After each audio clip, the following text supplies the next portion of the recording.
ಆತ್ಮೀಯ ಸ್ಪರ್ಧಾ ಮಿತ್ರರೇ, ಮೈ ಎಕ್ಸಾಮ್ ವರ್ಲ್ಡ್ ಯೂಟ್ಯೂಬ್ ಚಾನಲ್ಗೆ ಸ್ವಾಗತ. ನಾನು ಮಲ್ಲಿಕಾರ್ಜುನ. ಇವತ್ತಿನ ತರಗತಿಯಲ್ಲಿ ಜೂನ್ 8 ಮತ್ತು 9ರವರೆಗಿನ ಪ್ರಚಲಿತ ವಿದ್ಯಮಾನಗಳನ್ನು ಅನಲೈಸಿಸ್ ಮಾಡ್ತಾ ಹೋಗೋಣ.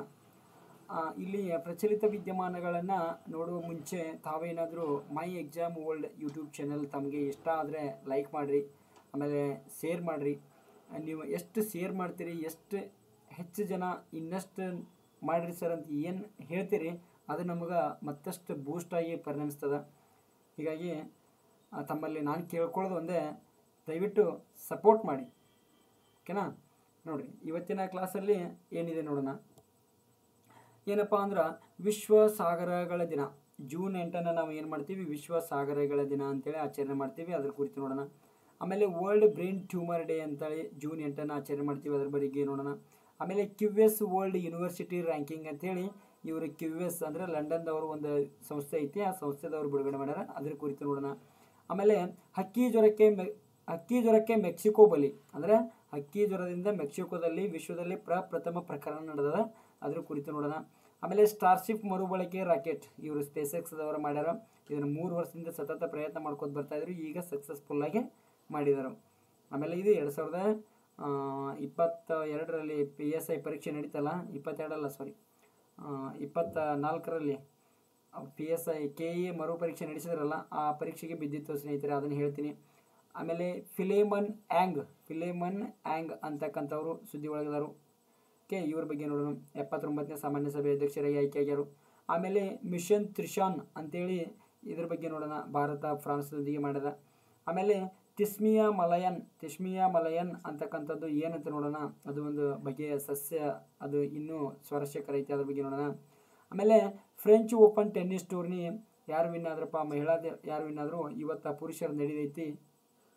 ಅದ ನಡೆದ ಬಳಿಕ ಪೂರ್ತಿ ಕಂಪ್ಲೀಟ್ ಆಗಿ ನೋಡೋಣ. ಈಗ ಎಷ್ಟು ಮುಗಿದೈತಿ ಅಷ್ಟು ನೋಡೋಣ. ಇನ್ನೂ ಶಾರ್ಟ್ ಕ್ವಶನ್ಸ್ ಅದಾವು, ಓಕೆನಾ? ಇಲ್ಲಿ ಮೊದಲ ಪ್ರಶ್ನೆ ಹೀಗಿದೆ: ಯಾವ ದಿನದಂದು ವಿಶ್ವ ಸಾಗರಗಳ ದಿನವೆಂದು ಆಚರಿಸಲಾಗುತ್ತದೆ? ನೋಡ್ರಿ, ಯಾವ ದಿನವನ್ನು ವಿಶ್ವ ಸಾಗರಗಳ ದಿನ ಅಂತೇಳಿ ಆಚರಣೆ ಮಾಡ್ತೀವಿ ಅಂದ್ರೆ ಜೂನ್ 8 ವಿಶ್ವ ಸಾಗರಗಳ ದಿನ ಅಂತೇಳಿ ಆಚರಣೆ ಮಾಡ್ತೀವಿ. ಏನ್ರಿ, ಜೂನ್ 8 ವಿಶ್ವ ಸಾಗರಗಳ ದಿನ ಅಂತೇಳಿ ಆಚರಣೆ ಮಾಡ್ತೀವಿ. ಇದರದ ಥೀಮ್ ಏನಾಗಿತ್ತಪ್ಪ, 2024ರ ಥೀಮ್ ಏನಾಗಿತ್ತು ಅಂದ್ರೆ awaken new depth catalysing action for our ocean climate ಅಂತಕ್ಕಂಥದ್ದು ಇದರದ 2024ರ ಥೀಮ್ ಆಗಿತ್ತು. ಅಂದರೆ ಇಲ್ಲಿ ಹೊಸ ಆಳವನ್ನು ಜಾಗೃತಿಗೊಳಿಸಿ ನಮ್ಮ ಸಾಗರ ಮತ್ತು ಹವಾಮಾನಕ್ಕೆ ವೇಗವರ್ಧಕವನ್ನು ನೀಡುವುದು ಅಂತ ಇದು ಕನ್ನಡ ಮೀನಿಂಗ್ ಕೊಡ್ತೈತಿ, ಓಕೆನಾ? ಇಲ್ಲಿ ವಿಶ್ವ ಸಾಗರ ದಿನಾಚರಣೆಯ ಪರಿಕಲ್ಪನೆಯನ್ನು ಮೊಟ್ಟ ಮೊದಲ ಬಾರಿಗೆ 1992ರಲ್ಲಿ ನಡೆದಿರ್ತಕ್ಕಂತಹ ರಿಯೋ ಡಿ ಜನೈರೊದಾಗ ಭೂಶೃಂಗ ಸಭೆ ನಡೀತದ. ಹೌದಾ ಎಲ್ರಿ? 1992ರೊಳಗೆ ರಿಯೋ ಡಿ ಜನೈರೊಳಗೆ ಭೂಶೃಂಗ ಸಭೆ ನಡೆದಿರ್ತದ. ಈ ಭೂಶೃಂಗ ಸಭೆಯೊಳಗೆ ಫಸ್ಟ್ ಟೈಮ್ ಏನು ಮಾಡ್ತಾರಂದ್ರೆ ನಾವು ಜೂನ್ 8 ವಿಶ್ವ ಸಾಗರಗಳ ದಿನ ಅಂತೇಳಿ ಆಚರಣೆ ಮಾಡೋಣ ಅಂತೇಳಿ ಒಂದು ಪ್ರಸ್ತಾಪವನ್ನು ಮಂಡನೆ ಮಾಡ್ತಾರೆ. ಆ ಪ್ರಸ್ತಾಪವನ್ನು ಮಂಡನೆ ಆದ ನಂತರ ಅಧಿಕೃತವಾಗಿ ವಿಶ್ವಸಂಸ್ಥೆಯ ಸಾಮಾನ್ಯ ಸಭೆ, ಯುನೈಟೆಡ್ ನೇಷನ್ಸ್ ಜನರಲ್ ಅಸೆಂಬ್ಲಿ, ಹೌದಾ? ಇದು ಯುನೈಟೆಡ್ ನೇಷನ್ಸ್ ಜನರಲ್ ಅಸೆಂಬ್ಲಿ ಅಂತೇಳಿ ಇದು ಭಾಳ ಸಲ ಬರ್ತೈತಿ. ಇದ್ರ ಬಗ್ಗೆ ಇವತ್ತು ಡೀಪಾಗಿ ನೋಡಿಬಿಡೋಣ, ಓಕೆನಾ? ಇದರ ಅಧ್ಯಕ್ಷರು ಹೆಂಗೂ ಈಗ ಆಯ್ಕೆ ಆಗಿದ್ರು. ಇಲ್ಲಿ ಅಧಿಕೃತವಾಗಿ ವಿಶ್ವಸಂಸ್ಥೆಯ ಸಾಮಾನ್ಯ ಸಭೆ ಏನು ಮಾಡ್ತದೆ ಅಂದರೆ 2018ರಲ್ಲಿ ಏನು ಮಾಡ್ತದೆ, ಜೂನ್ 8 ನಾವಿನ್ನು ಏನು ಮಾಡ್ತೀವಿ, ವಿಶ್ವ ಸಾಗರಗಳ ದಿನ ಅಂತೇಳಿ ಆಚರಣೆ ಮಾಡಬೇಕಂತೇಳಿ ಏನು ಮಾಡ್ತಾರೆ, ಯುನೈಟೆಡ್ ನೇಷನ್ಸ್ ಜನರಲ್ ಅಸೆಂಬ್ಲಿ ಘೋಷಿಸಿಬಿಡ್ತದೆ. ಹಾಗಾದ್ರೆ ಇಲ್ಲಿ ಮೊದಲ ಬಾರಿಗೆ ಯಾವಾಗ ಆಚರಣೆ ಮಾಡ್ತಾರೆ ಅಂದ್ರೆ 2019ರಲ್ಲಿ ಮೊದಲ ಬಾರಿಗೆ, ಇದು 2019 ಅಲ್ಲ, 2009 ಇದು 2018 ಸ್ನೇಹಿತರೆ, ಇದು 2008ರಲ್ಲಿ ಏನು ಮಾಡ್ತದ, 2008ರಲ್ಲಿ ವಿಶ್ವಸಂಸ್ಥೆ ಏನು ಮಾಡ್ತದ, ಘೋಷಣೆ ಮಾಡ್ತದ. ಇಲ್ಲಿ 2009ರಲ್ಲಿ ಮೊಟ್ಟ ಮೊದಲ ಬಾರಿಗೆ ಜೂನ್ 8 ವಿಶ್ವ ಸಾಗರಗಳ ದಿನ ಅಂತೇಳಿ ಆಚರಣೆ ಮಾಡ್ತಾ ಬರ್ತಾರ. ಅಲ್ಲಿಂದ ಪ್ರತಿ ವರ್ಷ ಜೂನ್ 8 ವಿಶ್ವ ಸಾಗರಗಳ ದಿನ ಅಂತೇಳಿ ಆಚರಣೆ ಮಾಡ್ತಾರ. ಇಲ್ಲಿ ನೋಡ್ರಿ, ಇನ್ನು ಸ್ವಲ್ಪ ಇಲ್ಲಿ ಸಾಗರ, ಭೂಮಿಯ ಮೇಲೆ ನೀರಿನ ಪ್ರಮಾಣ ಮತ್ತು ಭೂಮಿಯ ಪ್ರಮಾಣ ಎಷ್ಟೈತಪ್ಪ, ಒಟ್ಟು ಭೂಮಿ ಎಷ್ಟೈತಿ, ಒಟ್ಟು ಭೂಮಿ ನೋಡಿದ್ರೆ ಎಷ್ಟೈತೆ ಅಂದ್ರೆ 510 ದಶಲಕ್ಷ. ಎಷ್ಟು? 510 ದಶಲಕ್ಷ ಕಿಲೋಮೀಟರ್ ಅಂತೇಳಿ ಒಟ್ಟು ಭೂಮಿಯ ವಿಸ್ತೀರ್ಣ ಐತಿ. ಓಕೆನಾ. ಈ ಒಟ್ಟು ಭೂಮಿಯ ವಿಸ್ತೀರ್ಣ ಒಳಗೆ ಎಷ್ಟೈತಪ್ಪ ಅಂತಂದ್ರೆ 361 ಚದರ ಕಿಲೋಮೀಟರ್, ಮಿಲಿಯನ್ ಚದರ ಕಿಲೋಮೀಟರ್, 361 ಮಿಲಿಯನ್ ಕಿಮಿ. ಹೌದಾ, ಇಲ್ಲಿ ಮೇಲೆ ನೋಡ್ಬೋದು, ಇಲ್ಲಿ ಅಬ್ಸರ್ವ್ ಮಾಡಿ, 361 ಮಿಲಿಯನ್ ಚದರ ಕಿಲೋಮೀಟರ್. ಇದು ಏನ ಜಲಭಾಗ. ಹೌದಾ, ಜಲಭಾಗವನ್ನು ಒಳಗೊಂಡಿದ್ರೆ ಇನ್ನು ಉಳಿದಿರ್ತಕ್ಕಂಥದ್ದೆಷ್ಟು 149. ಹೌದಾ, 149 ಮಿಲಿಯನ್ ಕಿಮಿ. ಯಾವ ಮೀ ಕಿಮಿ. ಇದು ಎಷ್ಟೈತ್ರಿ ಭೂಭಾಗ. ಇದು ಭೂಭಾಗ. ಇದನ್ನ ಇದ್ರ ಬಗ್ಗೆ ಏನು ಕೇಳ್ತಾರೆ ಅಂದ್ರೆ ಒಟ್ಟು ಭೂಭಾಗ ಜಲಭಾಗ ಅಂತಕ್ಕಂಥದ್ದು ಗೊತ್ತಿರಲಿ. 2019 SDA ಕ್ವಶನ್ ಕೇಳಿದ್ರು. ಓಕೆನಾ. ಇದು SDA ಕ್ವಶನ್ ನೋಡ್ರಿ. 361 ಚದರ ಕಿಲೋಮೀಟರ್ ಒಟ್ಟು ಜಲಭಾಗ ಅಂತಕ್ಕಂಥದ್ದು ಗೊತ್ತಿರಲಿ. ಇದನ್ನ ಭೂಭಾಗ 149 ಚದರ ಕಿಲೋಮೀಟರ್. ಒಟ್ಟು ಭೂಭಾಗ ಎಷ್ಟೈತಿ, ಒಟ್ಟು ಭೂಮಿಯ ಒಟ್ಟು ವಿಸ್ತೀರ್ಣ ಎಷ್ಟೈತಿ 510 ಮಿಲಿಯನ್ ಚದರ ಕಿಲೋಮೀಟರ್ ಅಥವಾ 510 ದಶಲಕ್ಷ ಕಿಲೋಮೀಟರ್ ಅಂತಕ್ಕಂಥದ್ದು. ಆಮೇಲೆ ಇನ್ನು ಏನು ಕೇಳ್ತಾರಪ್ಪ ಅಂತಂದ್ರೆ ಇನ್ನೊಂದು ಕ್ವಶನ್, ಇದ್ರದ ಅನುಪಾತ ಕೇಳ್ತಾರೆ. ಭೂಭಾಗ ಏನ್ರಿ, ಭೂಭಾಗ ಮತ್ತು ಜಲಭಾಗ, ಭೂಭಾಗ ಮತ್ತು ಜಲಭಾಗಗಳ ಅನುಪಾತ ಎಷ್ಟು ಅಂತೇಳಿ ಕೇಳ್ತಾರೆ. 1:1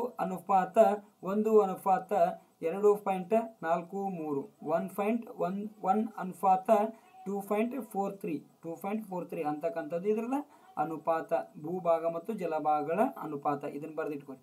ಓಕೆನಾ. ಇನ್ನು ಓಷನಾಲಜಿ ಅಂದರೆ ಸಾಗರ ಶಾಸ್ತ್ರ. ಈ ಜಲಭಾಗಗಳ ವೈಜ್ಞಾನಿಕ ಅಧ್ಯಯನವನ್ನು ಏನಂತ ಕರಿತೀವಿ ಅಂದ್ರೆ ಇಲ್ಲಿ ಓಷನಾಲಜಿ. ಜಲಭಾಗಗಳ ವೈಜ್ಞಾನಿಕ ಅಧ್ಯಯನವನ್ನು ಏನಂತ ಕರಿತೀವಿ, ಓಷನಾಲಜಿ ಅಂತೇಳಿ ಕರಿತೀವಿ. ಆಮೇಲೆ ಸಾಗರದ ಆಳವನ್ನು ಅಳೆಯುವ ಮಾಪಕ. ಇಲ್ಲಿ ಸಾಗರದ ಆಳ ಇರ್ತೈತಿ, ಇದನ್ನು ಅಳೆಯುವ ಮಾಪಕ ಯಾವುದಂದ್ರೆ ಫ್ಯಾದಮ್. ಹೌದಾ, ಫ್ಯಾದಮ್. ಓಕೆನಾ. ಇಲ್ಲಿ ಫ್ಯಾದಮ್, ಒಂದು ಫ್ಯಾದಮ್ ಅಂದ್ರೆ ಎಷ್ಟಪ್ಪ, ಒಂದು ಫ್ಯಾದಮ್ ಅಂದ್ರೆ ಎಷ್ಟು, ಒಂದು ಫ್ಯಾದಮ್ ಅಂದ್ರೆ ಎಷ್ಟು ಅಂದ್ರೆ 6 ಅಡಿ. ಎಷ್ಟು, 6 ಅಡಿ. ಒಂದು ಫ್ಯಾದಮ್ ಅಂದ್ರೆ 6 ಅಡಿ. ಓಕೆನಾ. ಇಲ್ಲಿ ಇನ್ನು ಸಾಗರದ ನೀರಿನ ಆಳವನ್ನು ಅಳೆಯುವ ಉಪಕರಣ ಯಾವುದಪ್ಪ, ಪ್ಯಾದೋಮೋಮೀಟರ್. ಯಾವುದ್ರಿ, ಪ್ಯಾದಮೋಮೀಟರ್. ಸಾಗರದ ನೀರಿನ ಆಳವನ್ನು ಅಳೆಯುವ ಮಾಪಕ ಯಾವುದಪ್ಪ ಅಂತಂದ್ರೆ ಪ್ಯಾದಮೋಮೀಟರ್ ನೋಡ್ರಿ. ಆಮೇಲೆ ಸಾಗರದ ನೀರಿನ ಉದ್ದ, ಅಗಲ, ಸಾಗರಗಳ ವಿಸ್ತಾರ ಪ್ರದೇಶಗಳನ್ನು ಅಳೆಯುವುದು ಯಾವುದಪ್ಪ ಅಂತಂದ್ರೆ ನಾಟಿಕಲ್ ಮೈಲು. ಯಾವ ಮೈಲು ರೀ, ನಾಟಿಕಲ್ ಮೈಲುದಾಗ ಏನು ಮಾಡ್ತಾರೋ ಸಾಗರದ ನೀರಿನ ಉದ್ದ, ಅಗಲ ಮತ್ತು ವಿಸ್ತಾರಗಳನ್ನು ಅಳಿತಾರ. ಹಾಗಾದ್ರೆ ಇಲ್ಲಿ ಒಂದು ನಾಟಿಕಲ್ ಮೈಲು. ಹೌದಾ, 1 ನಾಟಿಕಲ್ ಮೈಲು ಅಂದರೆ ಎಷ್ಟಪ್ಪ ಅಂತಂದ್ರೆ 1 ನಾಟಿಕಲ್ ಮೈಲು ಅಂದ್ರೆ 1.82 ಕಿಲೋಮೀಟರ್, 825 ಕಿಲೋಮೀಟರ್ ಅಂತ. 1 ನಾಟಿಕಲ್ ಮೈಲು ಅಂದರೆ ಎಷ್ಟು ರೀ, 1 ನಾಟಿಕಲ್ ಮೈಲು ಅಂದರೆ 1.825, ಸಾರಿ 1.825. Okay sir, okay. 1:1.825. ಹೌದಾ, ಕಿಲೋಮೀಟರ್ 1 ನಾಟಿಕಲ್ ಮೈಲ್ ಇದು. ಓಕೆನಾ. ಇನ್ನು 1 ಮೈಲ್ ಅಂದರೆ ಎಷ್ಟು, 1 ಮೈಲ್ ಅಂದರೆ ಎಷ್ಟಪ್ಪ ಅಂತಂದ್ರೆ 0.62. ಹೌದಾ, 0.62, 2020 PC ಕ್ವಶನ್. ಆಮೇಲೆ ಇನ್ನು 1 ಕಿಲೋಮೀಟರ್ ಅಂದ್ರೆ ಎಷ್ಟು ಮೈಲಪ್ಪ, ಸಾರಿ ಇಲ್ಲಿ 1 ಮೈಲ್ ಅಂದ್ರೆ 1.6, ಕನ್ಫ್ಯೂಸ್ ಆಯಿತು. 1 ಮೈಲ್ ಅಂದ್ರೆ 1.6 ಕಿಲೋಮೀಟರ್. 1 ಮೈಲ್ ಅಂದರೆ ಎಷ್ಟು ರೀ, 1.6 ಕಿಲೋಮೀಟರ್. 1 ಕಿಲೋಮೀಟರ್ ಅಂದ್ರೆ ಎಷ್ಟು ಮೈಲಪ್ಪ ಅಂದ್ರೆ 0.62 ಮೈಲ್. ಇದು PC 2019, ಇದು PC ಕ್ವಶನ್. ಇಲ್ಲಿ 1 ಮೈಲ್ ಅಂದ್ರೆ ಇದು ಅಲ್ಲ, ಸಾರಿ, ಇದು 1.6 ಕಿಲೋಮೀಟರ್. ಓಕೆನಾ. ನೆಕ್ಸ್ಟ್ ಹೋಗೋಣ್ರಿ ನೋಡ್ರಿ. ಇನ್ನು ಸಾಗರದ ಆಳ ಮೈದಾನದಲ್ಲಿ ಇದನ್ನು ನೋಡೋಕ್ಕಿಂತ ಮುಂಚೆ ಇಲ್ಲಿ ಸಾಗರದ ಭೂಸ್ವರೂಪವನ್ನು ನಾವು ನೋಡಬೇಕು. ಈ ಸಾಗರದ ಭೂಸ್ವರೂಪವನ್ನು ಏನಂತ 4 ಭಾಗಗಳಾಗಿ ವಿಂಗಡಣೆ ಮಾಡ್ತಾರೆ. ಹೌದಾ, 4 ಭಾಗಗಳಾಗಿ ವಿಂಗಡಣೆ ಮಾಡ್ತಾರೆ. ಇದನ್ನು ಏನಂತ ಕರೀತಾರೆ, ಖಂಡಾವರಣ ಪ್ರದೇಶ. ಯಾವುದ್ರಿ, ಖಂಡಾವರಣ ಪ್ರದೇಶ ಅಂತ ಕರೀತಾರೆ. ಇದನ್ನ ಏನಂತ ಕರೀತಾರೆ ಅಂದ್ರೆ ಖಂಡಾವರಣ ಇಳಿಜಾರು ಅಂತ ಕರೀತಾರೆ. ಇದನ್ನ ಏನಂತ ಕರೀತಾರೆ ಅಂದ್ರೆ ಸಾಗರದ ಆಳದ ಮೈದಾನ. ಹೌದಾ, ಇದು ಸಾಗರದ ಆಳದ ಮೈದಾನ. ಇದೇನಿರ್ತಲ್ಲ, ಸಾಗರದ ಆಳ ಮೈದಾನ. ಆಮೇಲೆ ಇಲ್ಲಿ ಇದು ಇದೆಲ್ಲ ಸಾಗರದ ಆಳದ ಮೈದಾನ ಆದ್ರೆ ಇದು ಸಾಗರದ ತಗ್ಗು ಅಂತೇಳಿ 4 ಭಾಗಗಳನ್ನಾಗಿ ಸಾಗರದ ಭೂ ಸ್ವರೂಪವನ್ನು ವಿಂಗಡಣೆ ಮಾಡ್ತಾರೆ. ಇದರೊಳಗೆ ಖಂಡಾವರಣ ಪ್ರದೇಶ ಮತ್ತು ಇಳಿಜಾರು ಬಿಟ್ಬಿಡ್ರಿ, ಅಷ್ಟೊಂದೇನು ಇದನ್ನೆಲ್ಲ. ಆಮೇಲೆ ಇಲ್ಲಿ ಆಳ ಸಾಗರ ಮೈದಾನವನ್ನು ಏನಂತ ಕರೀತಾರೆ, ಅಬಿಸಲ್ ಮೈದಾನ ಅಂತೇಳಿ ಕರೀತಾರೆ. ಏನಂತ ಕರೀತಾರೆ, ಅಬಿಸಲ್ ಮೈದಾನ ಅಂತೇಳಿ ಕರೀತಾರೆ. ಆಮೇಲೆ ಇಲ್ಲಿ ಸಿ ಮೌಂಟ್ಸ್ಗಳು ಕಂಡುಬರ್ತಾವ. ಏನ್ರಿ, ಸಿ ಮೌಂಟ್ಸ್ಗಳು ಕಂಡುಬರ್ತಾವ. 2018 PSI question, 2018 PSI question, sea ಮೌಂಟ್ಸ್ಗಳು ಕಂಡುಬರ್ತಾವ. ಆಮೇಲೆ ಇಲ್ಲಿ ಆಳ ಸಾಗರ ಮೈದಾನದೊಳಗೆ ಏನು ಕಂಡುಬರ್ತಾವ ಅಂದ್ರೆ ಗೋಯಟ್ಸ್ಗಳು ಕಂಡುಬರ್ತಾವ. ಏನ್ರಿ, ಗೋಯಟ್ಸ್ಗಳು ಕಂಡುಬರ್ತಾವ. ಇದೆಲ್ಲ ನೆನಪಿರಲಿ. ಗೋಯಟ್ಸ್ಗಳು ಎಲ್ಲಿ ಕಂಡುಬರ್ತಾವ ಅಂತ ಕೇಳ್ತಾರೆ, ಆಳ ಸಾಗರ ಮೈದಾನದಲ್ಲಿ ಗೋಯಟ್ಸ್ಗಳು ಕಂಡುಬರ್ತಾವ. ಸಿ ಮೌಂಟ್ಸ್ಗಳು ಎಲ್ಲಿ ಕಂಡುಬರ್ತಾವ ಅಂದ್ರೆ ಆಳ ಸಾಗರ ಮೈದಾನದಲ್ಲಿ ಕಂಡುಬರ್ತಾವ. ಓಕೆನಾ, ಸಾಗರದ ಪರ್ವತಗಳು. ಆಮೇಲೆ ಇನ್ನು ಸಾಗರದ ತಗ್ಗುಗಳು, ಈ ಆಳ ಪ್ರದೇಶ ಏನು ನೋಡಿದವಲ್ರಿ, ಈ ಸಾಗರದ ತಗ್ಗುಗಳ ಬಗ್ಗೆ ನೋಡ್ಬೇಕಂದ್ರೆ ಈ ಚಾಲೆಂಜರ್ ತಗ್ಗು ಅಂತೇಳಿ ಬರ್ತೈತಿ. ಈ ಚಾಲೆಂಜರ್ ತಗ್ಗು ಏನಪ್ಪಾ ಅಂತಂದ್ರೆ ಇದು ಭೂಭಾಗದ ಅತಿ ಆಳವಾದ, ಹೌದಾ, ಇದು ಭೂಭಾಗದ ಭೂಮಿಯ ಸಾಗರದ ಅತಿ ಆಳವಾದದ್ದು, ಹೌದಾ, ಆಳವಾದದ್ದು. ಇದು ಸಾಗರದ ಅತಿ ಆಳವಾದದ್ದು. ಎಷ್ಟು ಆಳ ಐತಪ್ಪ ಅಂತಂದ್ರೆ 10,898 ಮೀಟರ್, ಹೌದಾ, 10,898 ಮೀಟರ್ ಆಳವಾಗಿದೆ. ಇದು ಎಲ್ಲಿ ಕಂಡುಬರ್ತೈತೆ ಅಂದ್ರೆ ಫಿಲಿಪೈನ್ಸ್ ದ್ವೀಪದ ಬಳಿ ಕಂಡುಬರ್ತದೆ. ಎಲ್ಲಿ ಕಂಡುಬರ್ತದೆ, ಫಿಲಿಪೈನ್ಸ್ ದ್ವೀಪದ ಬಳಿ ಕಂಡುಬರ್ತೈತಿ. ಆಮೇಲೆ ಯಾವ ಸಾಗರದಾಗ ಕಂಡುಬರ್ತೈತಪ್ಪ ಅಂತಂದ್ರೆ ಪೆಸಿಫಿಕ್ ಸಾಗರದಾಗ ಐತಿ, ಹೌದಾ, ಪೆಸಿಫಿಕ್ ಸಾಗರದಾಗ ಐತಿ. ಇದು 2020 PSI ಕ್ವಶನ್, ಮೋಸ್ಟ್ಲಿ RSI, ಓಕೆನಾ. RSI ಕ್ವಶನ್ ಪೇಪರ್ದಾಗ ಯಾವ ಥರ ಕೊಟ್ಟಿದ್ದಾರೆ, ಚಾಲೆಂಜರ್ ತಗು, ಮಿಲ್ವಾಕಿ ಡೀಪ್, ಜಾವಾ ಟ್ರೆಂಚ್ ಅಂತೇಳಿ ಇವೆಲ್ಲನೂ ಒಂದು ಕಡೆ ಕೊಟ್ಬಿಟ್ಟಿದೆ. ಇವು ಏನಂತ ಕೇಳ್ಬಿಟ್ಟಿದ, ಏನಪ್ಪ ಅಂತಂದ್ರೆ ಸಾಗರದ ತಗ್ಗುಗಳು. ಕ್ವಶನ್ ಎಲ್ಲ ಕ್ವಶನ್ದಾಗ ಐತ್ರಿ. ಇವು ಏನಂತ ಕೇಳ್ಬಿಟ್ಟಿದ, ಸಾಗರದ ತಗ್ಗುಗಳು. ಓಕೆನಾ, ಇಷ್ಟು ಈಜಿ ಕ್ವಶನ್. ಈ ಥರ ಬರ್ತಾವೆ ಸ್ನೇಹಿತರೆ ಪ್ರಶ್ನೆಗಳು. ಯಾವ ಥರ ಬರ್ತಾವೆ ಅಂತ ಗೊತ್ತಾಗಲ್ಲ. ಆಮೇಲೆ ಇನ್ನು ಮಿಲ್ವಾಕಿ ಡೀಪ್ ಅಂತ ಕರೀತಾರೆ ಇದಕ್ಕೆ. ಮಿಲ್ವಾಕಿ ಡೀಪ್ ಯಾವ ಸಾಗರದಾಗ ಐತೆ ಅಂದ್ರೆ ಅಟ್ಲಾಂಟಿಕ್ ಸಾಗರ, ಓಕೆನಾ, ಈ ಅಟ್ಲಾಂಟಿಕ್ ಸಾಗರ. ಇನ್ನೂ ಒಂದು ಕ್ವಶನ್ ಪೇಪರ್ದೊಳಗೆ ನೋಡೀನಿ ಯಾವ ಥರ ಕೇಳ್ಯಾರಂದ್ರೆ ಇದು ಸೀರಿಯಲ್ ಆಗಿ ಇಲ್ಲಿ ಮಿಲ್ವಾಕಿ ಡೀಪ್, ಜಾವಾ ಟ್ರೆಂಚ್ ಅಂತೇಳಿ ಕೊಟ್ಟ, ತೆಳಗ ಏನು ಕೊಟ್ಟಾನಂದ್ರೆ ಸಾಗರಗಳ ಹೆಸರುಗಳನ್ನು ಕೊಟ್ಟಾನ. ಅಟ್ಲಾಂಟಿಕ್ ಸಾಗರ ಮತ್ತು ಪೆಸಿಫಿಕ್ ಸಾಗರ ಕ್ರಮವಾಗಿ ಅಟ್ಲಾಂಟಿಕ್ ಸಾಗರ ಮತ್ತು ಪೆಸಿಫಿಕ್ ಸಾಗರ, ಹಿಂದೂ ಮಹಾಸಾಗರ ಮತ್ತು ಪೆಸಿಫಿಕ್ ಸಾಗರ, ಈ ಥರ ಪ್ರಶ್ನೆಯನ್ನು ಕೇಳಿದ್ದು ನಾನು ನೋಡಿದ್ದೀನಿ ಕ್ವಶನ್ ಪೇಪರಲ್ಲಿ, ಓಕೆನಾ. ಆಮೇಲೆ ಜಾವಾ ಟ್ರಂಚ್, ಈ ಜಾವಾ ಟ್ರಂಚ್ ಎಲ್ಲಿ ಕಂಡುಬರ್ತೈತಪ್ಪ ಅಂತಂದ್ರೆ ಹಿಂದೂ ಮಹಾಸಾಗರದಲ್ಲಿ ಕಂಡುಬರ್ತದೆ. ಜಾವಾ ಟ್ರಂಚ್ ಎಲ್ಲಿ ಕಂಡುಬರ್ತೈತಿ, ಹಿಂದೂ ಮಹಾಸಾಗರದಲ್ಲಿ ಕಂಡುಬರ್ತೈತಿ, ಓಕೆನಾ. ಇವು ಫೇಮಸ್ ತಗ್ಗುಗಳನ್ನು ತಗೊಂಡು ಬಂದಿದ್ದೀನಿ. ಇನ್ನು ಸಾಗರಕ್ಕೆ ಸಂಬಂಧಿಸಿದ ಪ್ರಮುಖ ಸಂಸ್ಥೆಗಳ ಕುರಿತು ನೋಡಿದ್ರೆ ಇಲ್ಲಿ ಇಂಟರ್ನ್ಯಾಷನಲ್ ಮ್ಯಾರಿಟೈಮ್ ಆರ್ಗನೈಸೇಷನ್ ಅಂತ ಬರ್ತೈತಿ, ಅಂತಾರಾಷ್ಟ್ರೀಯ ಸಾಗರಿಕಾ ಸಂಘಟನೆ ಅಂತೇಳಿ ಕರಿತೀವಿ ನಾವು. ಇದನ್ನು ಎಷ್ಟರಾಗ ಸ್ಥಾಪನೆ ಆಕತ್ತಂದ್ರೆ 1958ರಲ್ಲಿ ಪ್ರಾರಂಭ ಆಗ್ತದ. ಇದರ ಹೆಡ್ ಕ್ವಾರ್ಟರ್ ಎಲ್ಲಿತ್ತಪ್ಪ ಅಂತಂದ್ರೆ ಲಂಡನ್ ಒಳಗೆ ಇದರ ಕೇಂದ್ರ ಕಚೇರಿ ಕಂಡುಬರ್ತದ, ಹೌದಾ. ಇಂಗ್ಲೆಂಡ್ನ ಲಂಡನ್ ಒಳಗೆ ಇದರ ಕೇಂದ್ರ ಕಚೇರಿ ಬರ್ತದೆ. ಹಾಗಾದ್ರೆ ರಾಷ್ಟ್ರೀಯ ಸಾಗರಿಕಾ ದಿನವನ್ನು ಎಂದು ಆಚರಿಸುತ್ತೇವೆ? ನೀವು ಕಮೆಂಟ್ ಮಾಡಿರಿ. ಮೊನ್ನೆ ಕ್ಲಾಸ್ ಒಳಗೆ ಒಬ್ಬರು ಕಮೆಂಟ್ ಮಾಡಿಲ್ಲ, ಓಕೆನಾ. ಯಾವುದೋ ಕ್ವಶನ್ ಕೇಳಲಿಕ್ಕಂದ್ರೆ ಕ್ವಶನ್ ಕೇಳಿಲ್ಲ ಅಂತೇಳಿ ಕಮೆಂಟ್ ಮಾಡ್ತೀರಿ. ಇಲ್ಲಿ ಕ್ವಶನ್ ಕೇಳಿದ್ರೆ ಅದಕ್ಕೆ ಕ್ವಶನ್ಗೆ ಆನ್ಸರ್ ಮಾಡೋಂಗಿಲ್ಲ, ಓಕೆನಾ. ಇವತ್ತಿನ ಕ್ವಶನ್ ಏನಪ್ಪ ಅಂತಂದ್ರೆ ರಾಷ್ಟ್ರೀಯ ಸಾಗರಿಕಾ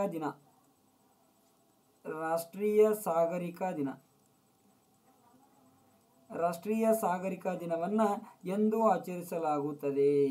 ಏನ್ರಿ, ಎಂದು ಆಚರಿಸಲಾಗುತ್ತದೆ ರಾಷ್ಟ್ರೀಯ ಸಾಗರಿಕಾ ದಿನವನ್ನು ಯಾವ ದಿನವನ್ನು ರಾಷ್ಟ್ರೀಯ ಸಾಗರಿಕಾ ದಿನ ಅಂತೇಳಿ ಆಚರಣೆ ಮಾಡ್ತಾರಂತಕ್ಕಂಥದ್ದನ್ನು ಏನು ಮಾಡಿರಿ, ಕಮೆಂಟ್ ಮಾಡಿರಿ, ಓಕೆನಾ.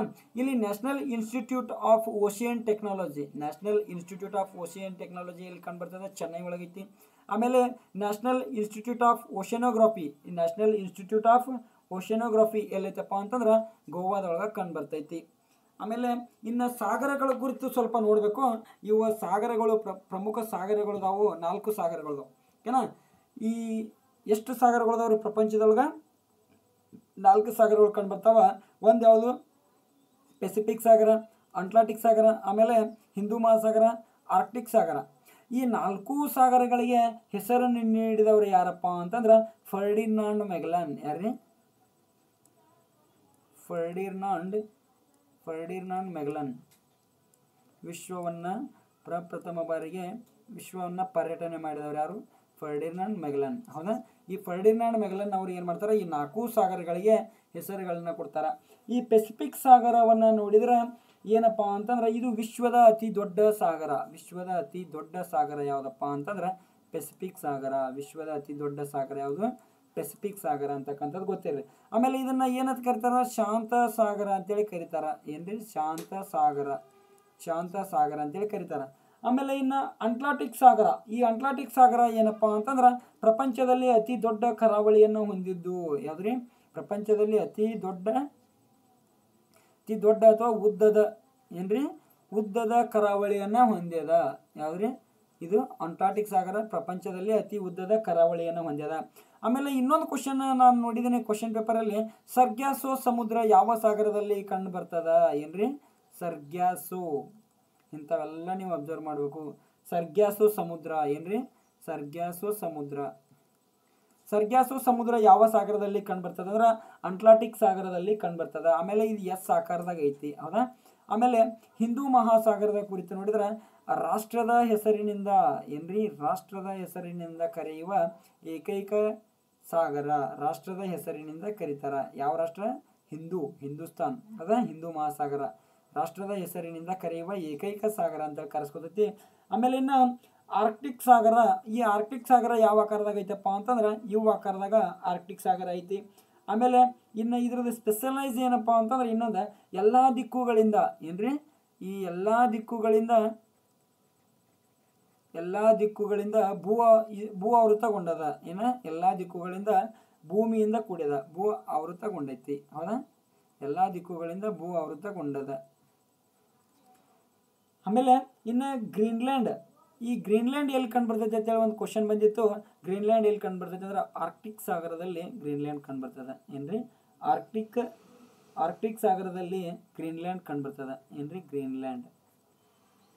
ಈ ಗ್ರೀನ್ಲ್ಯಾಂಡ್ ದ್ವೀಪ ಎಲ್ಲಿ ಕಂಡು ಬರ್ತೈತೆ ಅಂದ್ರೆ ಆರ್ಕ್ಟಿಕ್ ಸಾಗರದಲ್ಲಿ ಗ್ರೀನ್ಲ್ಯಾಂಡ್ ದ್ವೀಪ ಕಂಡು ಬರ್ತದೆ ಅಂತಕ್ಕಂಥದ್ದು ಗೊತ್ತಿರಲಿ. ನಾ ಇಲ್ಲಿ ಹೇಳಿದ್ದು ಎಲ್ಲ ಆಲ್ರೆಡಿ ಕ್ವಶನ್ ಆಗಿದ್ದು ಅಷ್ಟೇ ಹೇಳಿದ್ದೀನಿ ಸ್ನೇಹಿತರೆ. ಇನ್ನೂ ಇದ್ರ ಬಗ್ಗೆ ಹೋದ್ರೆ ಫುಲ್ ಡೀಪ್ ಐತಿ. ಯಾವ ಸಮುದ್ರ ಯಾವ ದೇಶದೊಳಗೈತಿ, ಯಾವ ದ್ವೀಪ ಐತಿ, ಹಂಗೆ ಸಿಕ್ಕಾಪಟ್ಟೆ ಪ್ರಶ್ನೆಗಳು ಬರ್ತಾವ. ನೀವು ಅದನ್ನ ನೋಡ್ಕೊಳ್ಳಿ. ಓಕೆನಾ?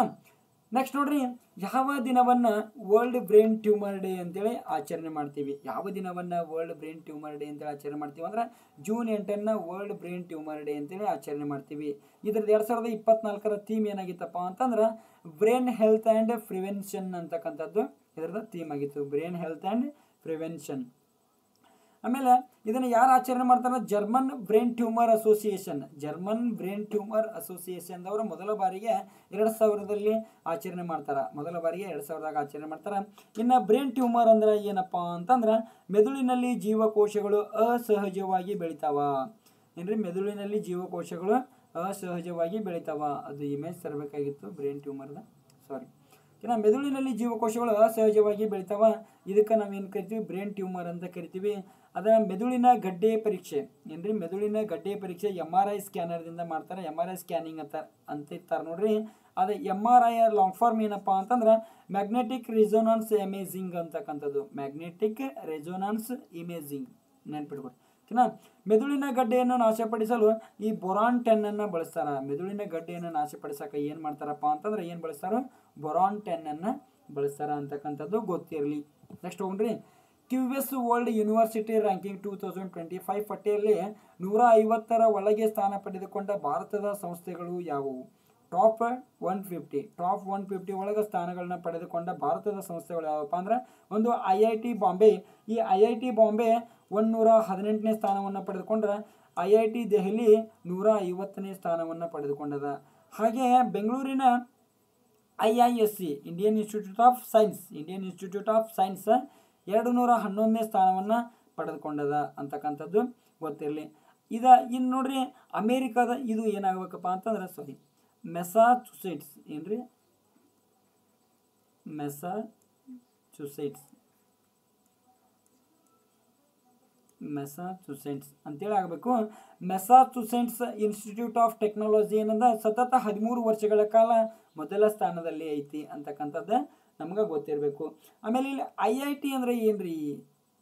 IIT ಅಂದ್ರೆ ಏನಂದ್ರೆ Indian Institute of technology. IIT ಅಂದ್ರೆ ಏನಪ್ಪ? Indian Institute of technology. ಹಾಗಾದ್ರೆ ಭಾರತ ದೇಶದ ಫಸ್ಟ್ ಮೊದಲ IIT ಯಾವುದಪ್ಪ? ಫಸ್ಟ್ IIT ಯಾವುದು? IIT ಖರಗಪುರ. ಯಾವ್ದ್ರಿ? IIT ಖರಗಪುರ. IIT ಖರಗಪುರ ಎಷ್ಟರಾಗ ಸ್ಥಾಪನೆ ಆಕತ್ತಂದ್ರೆ 1951 ಪ್ರಾರಂಭ ಆಕದ. ಹಾಗೆ ಕರ್ನಾಟಕದ ಯಾವ್ದ್ರಿ? ಕರ್ನಾಟಕದ ಫಸ್ಟ್ IIT ಯಾವುದು? ಕರ್ನಾಟಕದ ಮೊದಲ IIT ಯಾವುದಪ್ಪ ಅಂತಂದ್ರೆ IIT ಧಾರವಾಡ. ಯಾವ್ದ್ರಿ? IIT ಧಾರವಾಡ. ಎಷ್ಟರಾಗ ಸ್ಥಾಪನೆ ಆಕತ್ತ? 2016 ಪ್ರಾರಂಭ ಆಗ್ತೈತಿ. ಬೆಳಗಾವಿಗೆ ಹೋಗೋ ರೋಡ್ಲೆ ಐತಿ ನೋಡ್ರಿ. ಓಕೆನಾ? ಧಾರವಾಡದಿಂದ ಬೆಳಗಾವಿಗೆ ಹೋಗು. ಆಮೇಲೆ ಇದು QS ಅಂದ್ರೆ ಏನ್ರಿ? ನಾನು ಇಷ್ಟು ದಿನ ಕ್ಲಾಸ್ ಕೇಳ್ಬೋದು ಬನ್ನಿ, ನನಗೂ ಯಾರೂ ಹೇಳಿಲ್ಲ QS ಅಂದ್ರೆ ಏನಂತ ಯಾರೂ ಹೇಳಲಿಲ್ಲ. ಹೌದಾ? ಇದು QS ಅಂದ್ರೆ ಏನಂದ್ರೆ ಕ್ವಾಕರಾಲಿ ಸೈಮಂಡ್. ಏನ್ರಿ? ಈ ಥರ ಐತೆ ನೋಡ್ರಿ. ಯಾವ ಥರ ಓದ್ತಿರು? ಕ್ವಾಕರಾಲಿ ಸೈಮಂಡ್. ಯಾವ್ದ್ರಿ? ಸೈಮುಂಡ್. ಕ್ವಾಕರಾಲಿ ಸೈಮುಂಡ್ ಅಂತಕ್ಕಂಥದ್ದು ಇದು ಎಲ್ಲಿಪ್ಪ ಅಂತಂದ್ರೆ ಇದ್ರ ಕೇಂದ್ರ ಕಚೇರಿ ಎಲ್ಲೈತಿ? ಲಂಡನ್ ಒಳಗೆ ಇದ್ರ ಕೇಂದ್ರ ಕಚೇರಿ ಐತಿ. ಓಕೆನಾ? ನೆನಪು ಅಷ್ಟೊಂದೇನು ಇಂಪಾರ್ಟೆಂಟ್ ಅಲ್ಲ, ಗೊತ್ತಿರಲಿ. ಇನ್ನು ಸ್ಟಾರ್ಶಿಪ್ ಇದು PSI ಮರುಪರೀಕ್ಷೆ ನಡೆದಿತ್ತಲ್ಲ, ಅಲ್ಲಿ ಪ್ರಶ್ನೆ ಬಂದಿತ್ತು ಸ್ಟಾರ್ಶಿಪ್ ಮೇಲೆ. ಓಕೆನಾ? ಮರುಬಳಕೆ ರಾಕೆಟ್ ಯಾವುದಂತೇಳಿ ಕ್ವಶನ್ ಬಂದಿತ್ತು. ಆನ್ಸರ್ ಯಾವುದಿತ್ತಪ್ಪ ಅಂದ್ರೆ ಸ್ಟಾರ್ಶಿಪ್ ಆನ್ಸರ್ ಇತ್ತು. ಓಕೆನಾ? ಸ್ಟಾರ್ಶಿಪ್ ಮರುಬಳಕೆ ರಾಕೆಟನ್ನು ಅಭಿವೃದ್ಧಿಪಡಿಸಿದ ಸಂಸ್ಥೆ ಯಾವುದಂದ್ರೆ ಸ್ಪೇಸ್ ಎಕ್ಸ್. ಓಕೆನಾ? Space X. ಈ ಸ್ಪೇಸ್ ಎಕ್ಸ್ನ ಮೆಗಾ ಸ್ಟಾರ್ಶಿಪ್ ರಾಕೆಟ್ ತನ್ನ ಮೊದಲ ಹಾರಾಟವನ್ನು ಪೂರ್ಣಗೊಳಿಸಿತು. ಇತ್ತೀಚೆಗೆ ಏನು ಮಾಡಿತಂದ್ರೆ ಸ್ಪೇಸ್ ಎಕ್ಸ್ ತನ್ನ ಮೊದಲ ಹಾರಾಟವನ್ನು ಪೂರ್ಣಗೊಳಿಸಿತು. ಇಲ್ಲಿ ಏನಾಗಿತ್ತಪ್ಪ ಅಂತಂದ್ರೆ ಸತತವಾಗಿ 3-4 ಬಾರಿ ಏನಾಗಿತ್ತಂದ್ರೆ ವಿಫಲವಾಗಿತ್ತು. ಈ ಹಿಂದಿನ 3 ಪರೀಕ್ಷೆಗಳಲ್ಲಿ ಏನಾಗಿತ್ತು? ಈ ಹಿಂದಿನ 3 ಪರೀಕ್ಷೆಗಳಲ್ಲಿ ಸ್ಪೇಸ್ ಎಕ್ಸ್ ಸಂಸ್ಥೆ ಏನು ಮಾಡಿತ್ತಪ್ಪ ಅಂತಂದ್ರೆ ರಾಕೆಟನ್ನು ವಾಪಸ್ ಭೂಮಿಗೆ ತೊಗೊಂಬರ್ಲಾಕ ವಿಫಲವಾಗಿತ್ತು. ಈ ಬಾರಿ 4ನೇ ಬಾರಿ ಏನು ಮಾಡೈತೆ ಅಂದ್ರೆ ಸಕ್ಸಸ್ಫುಲ್ಲಾಗಿ ತಗೊಂಡು ಬಂದಿದ್ದಾರೆ ವಾಪಸ್. ಅಂದರೆ ಇದು ಏನಾಗ್ತದೆ ಅಂದ್ರೆ ಅಮೇರಿಕಾದ ಟೆಕ್ಸಾಸ್ನಿಂದ ಉಡಾವಣೆಗೊಂಡು ಸ್ಫೋಟಗೊಳ್ಳದೆ ವಾಪಸ್ ಭೂಮಿಗೆ ಮರಳಿದ ಯಾವುದು? Starship rocket. ಆಮೇಲೆ ಈ ಸ್ಟಾರ್ಶಿಪ್ ರಾಕೆಟ್ ಏನಪ್ಪ ಅಂತಂದ್ರೆ ಈ ಸ್ಟಾರ್ಶಿಪ್ ರಾಕೆಟನ್ನು ಆರ್ಟಿಮಿಸ್ ಏನ್ರಿ? ಅಮೇರಿಕಾದವ್ರ ಆರ್ಟಿಮಿಸ್ ಯೋಜನೆಯನ್ನು ಮಾಡತ್ತಾರ. ಚಂದ್ರನಿಂದ ಮಾನವರನ್ನ ವಾಪಸ್ ಭೂಮಿಗೆ ಕರ್ಕೊಂಬೋದು. ಚಂದ್ರ ಮೇಲೆ ಮಾನವರನ್ನ ಇಳಿಸಿ ವಾಪಸ್ ಕರ್ಕೊಂಬರೋದು. ಇದೇನೋ ಸ್ಟಾರ್ಶಿಪ್ ಆರ್ಟಿಮಿಸ್. ಇವರು ಆರ್ಟಿಮಿಸ್ ಮಾಡತ್ತಾರ. 1, 2, 3, 4 ಅದಾವ ಆಲ್ರೆಡಿ. ಆಮೇಲೆ ಇನ್ನು ಆರ್ಟಿಮಿಸ್ 3 ಯೋಜನೆ ಬರ್ತೈತಿ. ನೆಕ್ಸ್ಟ್ ಐತೆ ಹೇಳ್ರಿ. ಏನ? ಇದು ವಿಶ್ವದ ಅತಿ ದೊಡ್ಡ ಅತ್ಯಂತ ಶಕ್ತಿಶಾಲಿ ರಾಕೆಟ್ ಆಗಿದೆ. ಯಾವ್ದ್ರಿ? ಸ್ಟಾರ್ಶಿಪ್ ಅಂತಕ್ಕಂಥದ್ದು. ಇಲ್ಲಿ ಆರ್ಟಿಮಿಸ್ 3 ಯಾವ್ದ್ರಿ? ಆರ್ಟಿಮಿಸ್ 3 ಕಾರ್ಯಾಚರಣೆಯ ಸಮಯದಲ್ಲಿ ನಾಸಾ ತನ್ನ ಗಗನಯಾತ್ರಿಗಳನ್ನು ಚಂದ್ರನ ಮೇಲೆ ಇಳಿಸಲು ಸ್ಟಾರ್ಶಿಪ್ ರಾಕೆಟನ್ನು ಬಳಸಲು ಮುಂದಾಗಿದೆ. ಏನು ಮಾಡ್ತೈತ್ರಿ? ಸ್ಟಾರ್ಶಿಪ್ ರಾಕೆಟನ್ನು ಉಡಾವಣೆ ಮಾಡೋದೈತಿ. ಇನ್ನು ಸ್ಟಾರ್ಶಿಪ್ ಆರ್ಟಿಮಿಸ್ 1, ಆರ್ಟಿಮಿಸ್ 2, ಆರ್ಟಿಮಿಸ್ 3 ಅಂತ ಬರ್ತಾವ. ಈ ಆರ್ಟಿಮಿಸ್ 3 ಯಾವಾಗ ಉಡಾವಣೆ ಮಾಡೋದಂದ್ರೆ 2026ರಲ್ಲಿ ಉಡಾವಣೆ ಮಾಡಿದ್ರು. ಆಮೇಲೆ ಇನ್ನು ಸ್ಪೇಸ್ ಎಕ್ಸ್ ನೋಡ್ರಿ. ಇದು ಸ್ಪೇಸ್ ಎಕ್ಸ್ ಕುರಿತು ನೋಡಿದ್ರೆ ಸ್ಪೇಸ್ ಎಕ್ಸ್ಪ್ಲೋರೇಷನ್ ಟೆಕ್ನಾಲಜಿ ಕಾರ್ಪ್ ಅಂತಕ್ಕಂಥದ್ದು ಇದ್ರ ಫುಲ್ ಫಾರ್ಮ್. ಇದನ್ನ ಯಾವಾಗ ಸ್ಥಾಪನೆ ಮಾಡ್ತಾರೆ ಅಂದ್ರೆ 2002ರಲ್ಲಿ ಎಲಾನ್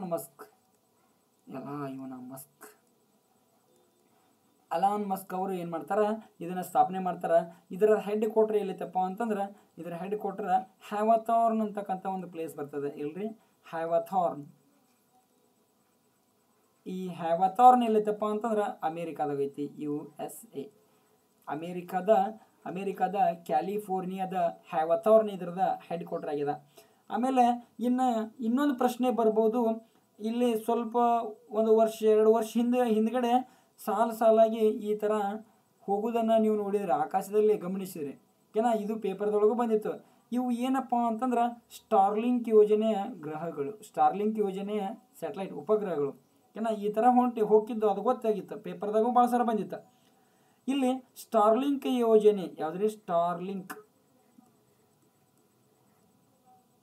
ಸ್ಟಾರ್ಲಿಂಕ್ ಯೋಜನೆ ಯಾವ್ದಕ್ಕೆ ಸಂಬಂಧಪಟ್ಟತ್ತಪ್ಪ ಅಂತಂದ್ರೆ ಸ್ಪೇಸ್ ಎಕ್ಸ್ದವರ ಸ್ಥಾಪನೆ ಪ್ರಾರಂಭ ಮಾಡಿದಾರೆ.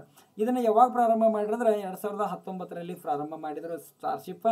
ಇದು ಯಾಕೆ? ಇದ್ರ ಉದ್ದೇಶ ಏನಾಗಿದೆ ಅಂದ್ರೆ ಮೊಬೈಲ್ ಬ್ರಾಡ್ಬ್ಯಾಂಡನ್ನು ಒದಗಿಸುವುದು, ಮೊಬೈಲ್ಗಳಿಗೆ ಡೇಟಾವನ್ನು ಒದಗಿಸುವುದು, ನೆಟ್ವರ್ಕನ್ನು ಒದಗಿಸುವುದು. ನೆಟ್ವರ್ಕ್ ಬೇರೆ, ಈ ಡೇಟಾ ಐತಿ ನೋಡ್ರಿ.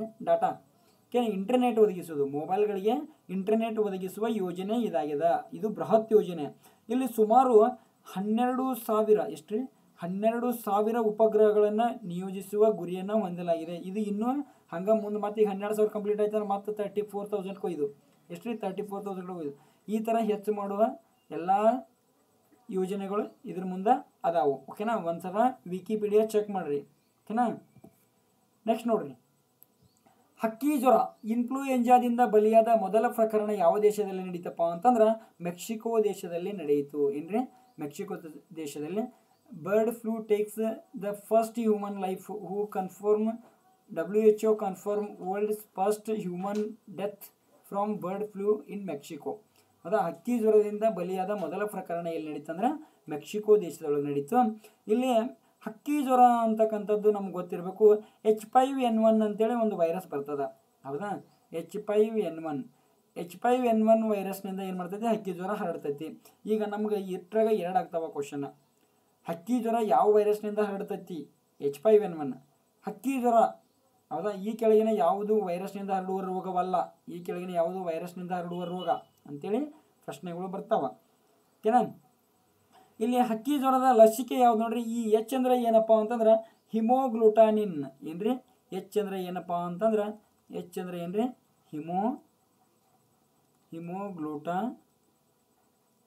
ಹಿಮೋಗ್ಲೂಟಾನಿನ್ ಅಂತಕ್ಕಂಥದ್ದು. ಆಮೇಲೆ N ಅಂದ್ರೆ ಏನಂದ್ರೆ ನ್ಯೂರಾಮಿಸಿಡಸ್. ಯಾವ್ದ್ರಿ, N ಅಂದ್ರೆ ನ್ಯೂರಾಮಿಸಿಡಸ್ ಅಂತಕ್ಕಂಥದ್ದು ಇದ್ರದ್ದು. H ಅಂದ್ರೆ ಏನು, ಹಿಮೋಗ್ಲೂಟಾನಿನ್. N ಅಂದ್ರೆ ಏನು, ನ್ಯೂರಾಮಿಸಿಡಸ್ ಅಂತಕ್ಕಂಥದ್ದು ಗೊತ್ತಿರಲಿ.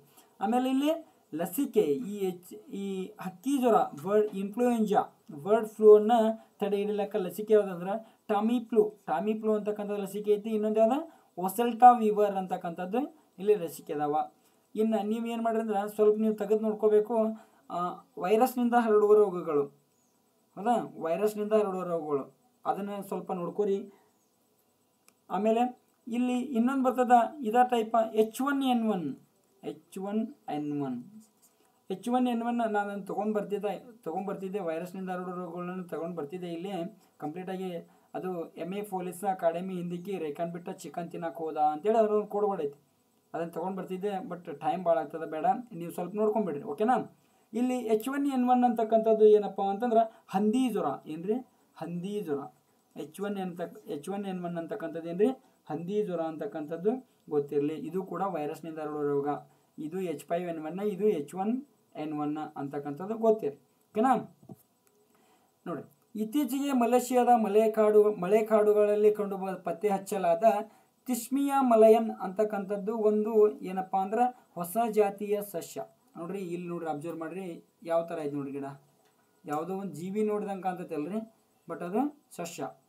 ಓಕೆನಾ, ಈ ಸಸ್ಯವನ್ನು ಮೈಕೋ ಹೆಟೆರೋಟ್ರಾಪಿಕ್ ಅಂತೇಳಿ ಕರೀತಾರ. ಈ ಸಸ್ಯವನ್ನು ಏನಂತ ಕರೀತಾರೋ ಮೈಕೋಹೆಟೆರೋಟ್ರಾಪಿಕ್ ಅಂತೇಳಿ ಕರೀತಾರ. ಇದು IUCN ರೆಡ್ ಲಿಸ್ಟ್ನಲ್ಲಿ ದುರ್ಬಲ ಸ್ಥಿತಿಯನ್ನು ಹೊಂದಿದೆ. ಓಕೆನಾ, IUCN 2025 ಸಭೆಯಲ್ಲಿ ನಡೆದೈತಪ್ಪ ಅಂತಂದ್ರೆ 2025 IUCN ಬೃಹತ್ ಸಭೆ ನಡೆದೈತಿ. ಅದಿಲ್ಲಪ್ಪ ಅಂದ್ರೆ ಸೌದಿ ಅರೇಬಿಯಾದಾಗ ನಡೆದೈತಿ ಅಂತಕ್ಕಂಥದ್ದು ಗೊತ್ತಿಲ್ಲ. ಸೌದಿ ಅರೇಬಿಯಾದೊಳಗೆ ನಡೆದೈತಿ IUCN. ಆಮೇಲೆ ಇನ್ನು 2023 RSI ಒಂದು ಕ್ವಶನ್ ಕೇಳಿದ, ಲ್ಯಾಂಟೇನಾ ಒಂದು ಏನಂತ ಕೇಳಿದ, ಲ್ಯಾಂಟೇನಾ ಒಂದು ಪ್ರಶ್ನೆ ಇಟ್ಟೈತ್ರಿ. ಲ್ಯಾಂಟೇನಾ ಒಂದು ಅಲ್ಲಿ ಕೆಳಗೆ ಅಲಂಕಾರಿಕ ಸಸ್ಯ ಅಂತೇಳಿ ಆಪ್ಷನ್ ಇತ್ತು. ಏನ್ರಿ, ಅಲಂಕಾರಿಕ ಸಸ್ಯ. ಲ್ಯಾಂಟೇನಾ ಅಂತಕ್ಕಂಥದ್ದು ಏನ್ರಿ, ಅಲಂಕಾರಿಕ ಸಸ್ಯ. ಮತ್ತು ಇನ್ನೊಂದು ಸುದ್ದಿ ಒಳಗೈತಿ ಯುಪಟೋರಿಯಂ. ಯಾವ್ದ್ರಿ, ಯುಪಟೋರಿಯಂ. ಈ ಯುಪಟೋರಿಯಂ ಅಂತಕ್ಕಂಥದ್ದು ಇದು ಕೂಡ ಅಲಂಕಾರಿಕ ಸಸ್ಯ. ಯಾವ್ದ್ರಿ, ಅಲಂಕಾರಿಕ ಸಸ್ಯ. ಇದು ಕೂಡ ಅಲಂಕಾರಿಕ ಸಸ್ಯ. ಇದು ಎಲ್ಲಿ ಕಂಡುಬರ್ತೈತಪ್ಪ ಅಂತಂದ್ರೆ ಹೆಚ್ಚಾಗಿ ಕೆನಡಾ ದೇಶದಲ್ಲಿ ಹೆಚ್ಚಾಗಿ ಕಂಡುಬರ್ತದೆ. ಆಮೇಲೆ ಈ ಲ್ಯಾಂಟೇನಾ ಎಲ್ಲಿ ಕಂಡುಬರ್ತದೆ ಅಂದ್ರೆ ಅತಿ ಹೆಚ್ಚಾಗಿ ಬ್ರೆಜಿಲ್ ದೇಶದಲ್ಲಿ ಕಂಡುಬರ್ತದೆ. ಆಮೇಲೆ ಇದು ತಿಸ್ಮಿಯಾ ಮಲಯನ್ ಅಂತಕ್ಕಂಥ ಒಂದು ಸಸ್ಯ ಐತಲ್ಲ, ಹೊಸ ಜಾತಿಯ ಸಸ್ಯ. ಇದು ಎಲ್ಲಿ ಕಂಡುಬರ್ತದೆ ಅಂದ್ರೆ ಮಲೇಷಿಯಾದಲ್ಲಿ ಕಂಡುಬರ್ತದೆ. ಎಲ್ರಿ, ಮಲೇಷಿಯಾದೊಳಗೆ ಕಂಡುಬಂದದ. ನೆನಪು. ಓಕೆನಾ, ಈ ಥರನೂ ಪ್ರಶ್ನೆ ಬರ್ಬೋದು. ನೆಕ್ಸ್ಟ್ ಹೊಂದಿಸಿ ಬರೆಯಿರಿ. ಇನ್ನು ವಿಶ್ವಸಂಸ್ಥೆ ನೋಡ್ರಿ, ವಿಶ್ವಸಂಸ್ಥೆಯ ಸಾಮಾನ್ಯ ಸಭೆಯ ಯುನೈಟೆಡ್ ನೇಷನ್ಸ್ ಜನರಲ್ ಅಸೆಂಬ್ಲಿಯ 79ನೇ ಅಧಿವೇಶನದ ಅಧ್ಯಕ್ಷರಾಗಿ ಯಾರು ನೇಮಕಗೊಂಡ್ರಂದ್ರೆ ಪಿಲೇಮನ್ ಯಾಂಗ್. ಯಾರ್ರಿ? ಪಿಲೇಮನ್ ಯಾಂಗ್ ಅಂತಕ್ಕಂಥವ್ರು ನೇಮಕಗೊಂಡ್ರು. ಇವ್ರು ಯಾವ ದೇಶದವರು ಅಂದ್ರೆ ಕ್ಯಾಮರೂನ್ ದೇಶದವರು. ಎಲ್ರಿ? ಕ್ಯಾಮ್ರಾಮ್ಯಾನ್ ಅಲ್ಲ, ಕ್ಯಾಮರೂನ್ ದೇಶದವರು. ಆಮೇಲೆ ಇಲ್ಲಿ 79ನೇ ಸಾಮಾನ್ಯ ಸಭೆಯ ಧ್ಯೇಯ ವಾಕ್ಯ ಏನಾಗಿತ್ತಂದ್ರೆ unity in diversity for the advancement of human dignity for every one and everywhere ಅಂತಕ್ಕಂಥದ್ದು ಇದರದ ಥೀಮ್ ಆಗಿತ್ತು. ಇದನ್ನು ಕನ್ನಡದೊಳಗೆ ಏನಾಗ್ತದೆ ಅಂದ್ರೆ ವಿವಿಧತೆಯಲ್ಲಿ ಏಕತೆ. ಏನ್ರಿ? ವಿವಿಧತೆಯಲ್ಲಿ ಏಕತೆ, ಪ್ರಗತಿ, ಸುಸ್ಥಿರ ಅಭಿವೃದ್ಧಿ ಮತ್ತು ಎಲ್ಲೆಡೆ ಎಲ್ಲರಿಗೂ ಸಮಾನ ಮಾನವ ಘನತೆ ಅಂತಕ್ಕಂಥದ್ದು ಇರದ ಕನ್ನಡದೊಳಗೆ ಆಗ್ತದೆ. ಆಮೇಲೆ ಇನ್ನು ಸ್ವಲ್ಪ ಯುನೈಟೆಡ್ ನೇಷನ್ಸ್ ಜನರಲ್ ಅಸೆಂಬ್ಲಿ ಬಗ್ಗೆ ನೋಡೋಣ್ರಿ. ಯುನೈಟೆಡ್ ನೇಷನ್ಸ್ ಜನರಲ್ ಅಸೆಂಬ್ಲಿ ಇಲ್ಲಿ ಕಟ್ಟಡಗಳು ಕಾಣ್ತೈತೆ ನೋಡ್ರಿ. ಆಮೇಲೆ ಇದು ಯಾವಾಗ ಸ್ಟಾರ್ಟ್ ಆಗ್ತದಪ್ಪ ಅಂತಂದ್ರೆ 1945ರಲ್ಲಿ ಸ್ಥಾಪನೆ ಆಗ್ತದೆ. ಇದರದ ಹೆಡ್ ಕ್ವಾರ್ಟರ್ ಎಲ್ಲೈತಿ? ನ್ಯೂಯಾರ್ಕ್ ಒಳಗೈತಿ. ಓಕೆನಾ? ಇದರದ ಹೆಡ್ ಕ್ವಾರ್ಟರ್ ಎಲ್ಲೈತಿ? ನ್ಯೂಯಾರ್ಕ್ ಒಳಗೆ ಹೆಡ್ ಕ್ವಾರ್ಟರ್ ಐತಿ. ಮೊದಲು ನ್ಯೂಯಾರ್ಕ್ ಒಳಗೆ ಇದಕ್ಕೆ ಶಾಶ್ವತ ಹೆಡ್ ಕ್ವಾರ್ಟರ್ ಇರಲಿಲ್ಲ, ಆಮೇಲೆ ಮಾಡ್ಕೊಂಡಾರ. ಓಕೆನಾ? ಹೇಳ್ತೇನೆ ನಾನು.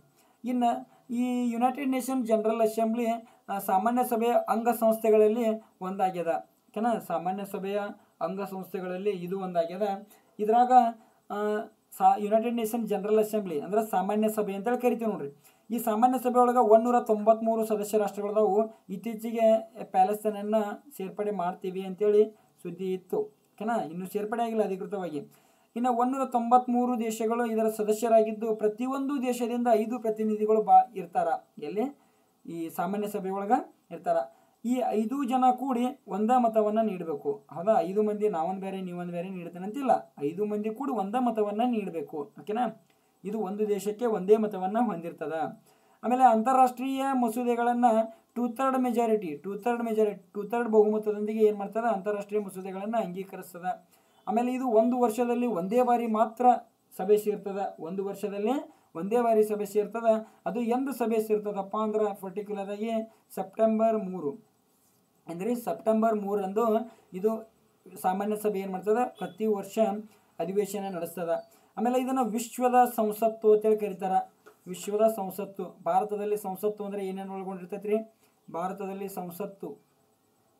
ಸಂಸತ್ತು ಎಂದರೆ ಅಂತಕ್ಕಂಥ ಪ್ರಶ್ನೆಗೆ ಆನ್ಸರ್ ಮಾಡಿ ನೋಡಿ. ಯಾರ್ಯಾರು ಏನೇನು ಕಮೆಂಟ್ ಮಾಡ್ತೀರಿ ನೋಡೋಣ. ಸಂಸತ್ತು ಎಂದರೇನು? ಪ್ರಶ್ನೆ ಇದೇ ಥರ ಕೇಳ್ತಾನು. ಸಂಸತ್ತು ಎಂದರೇನು? ಓಕೆನಾ?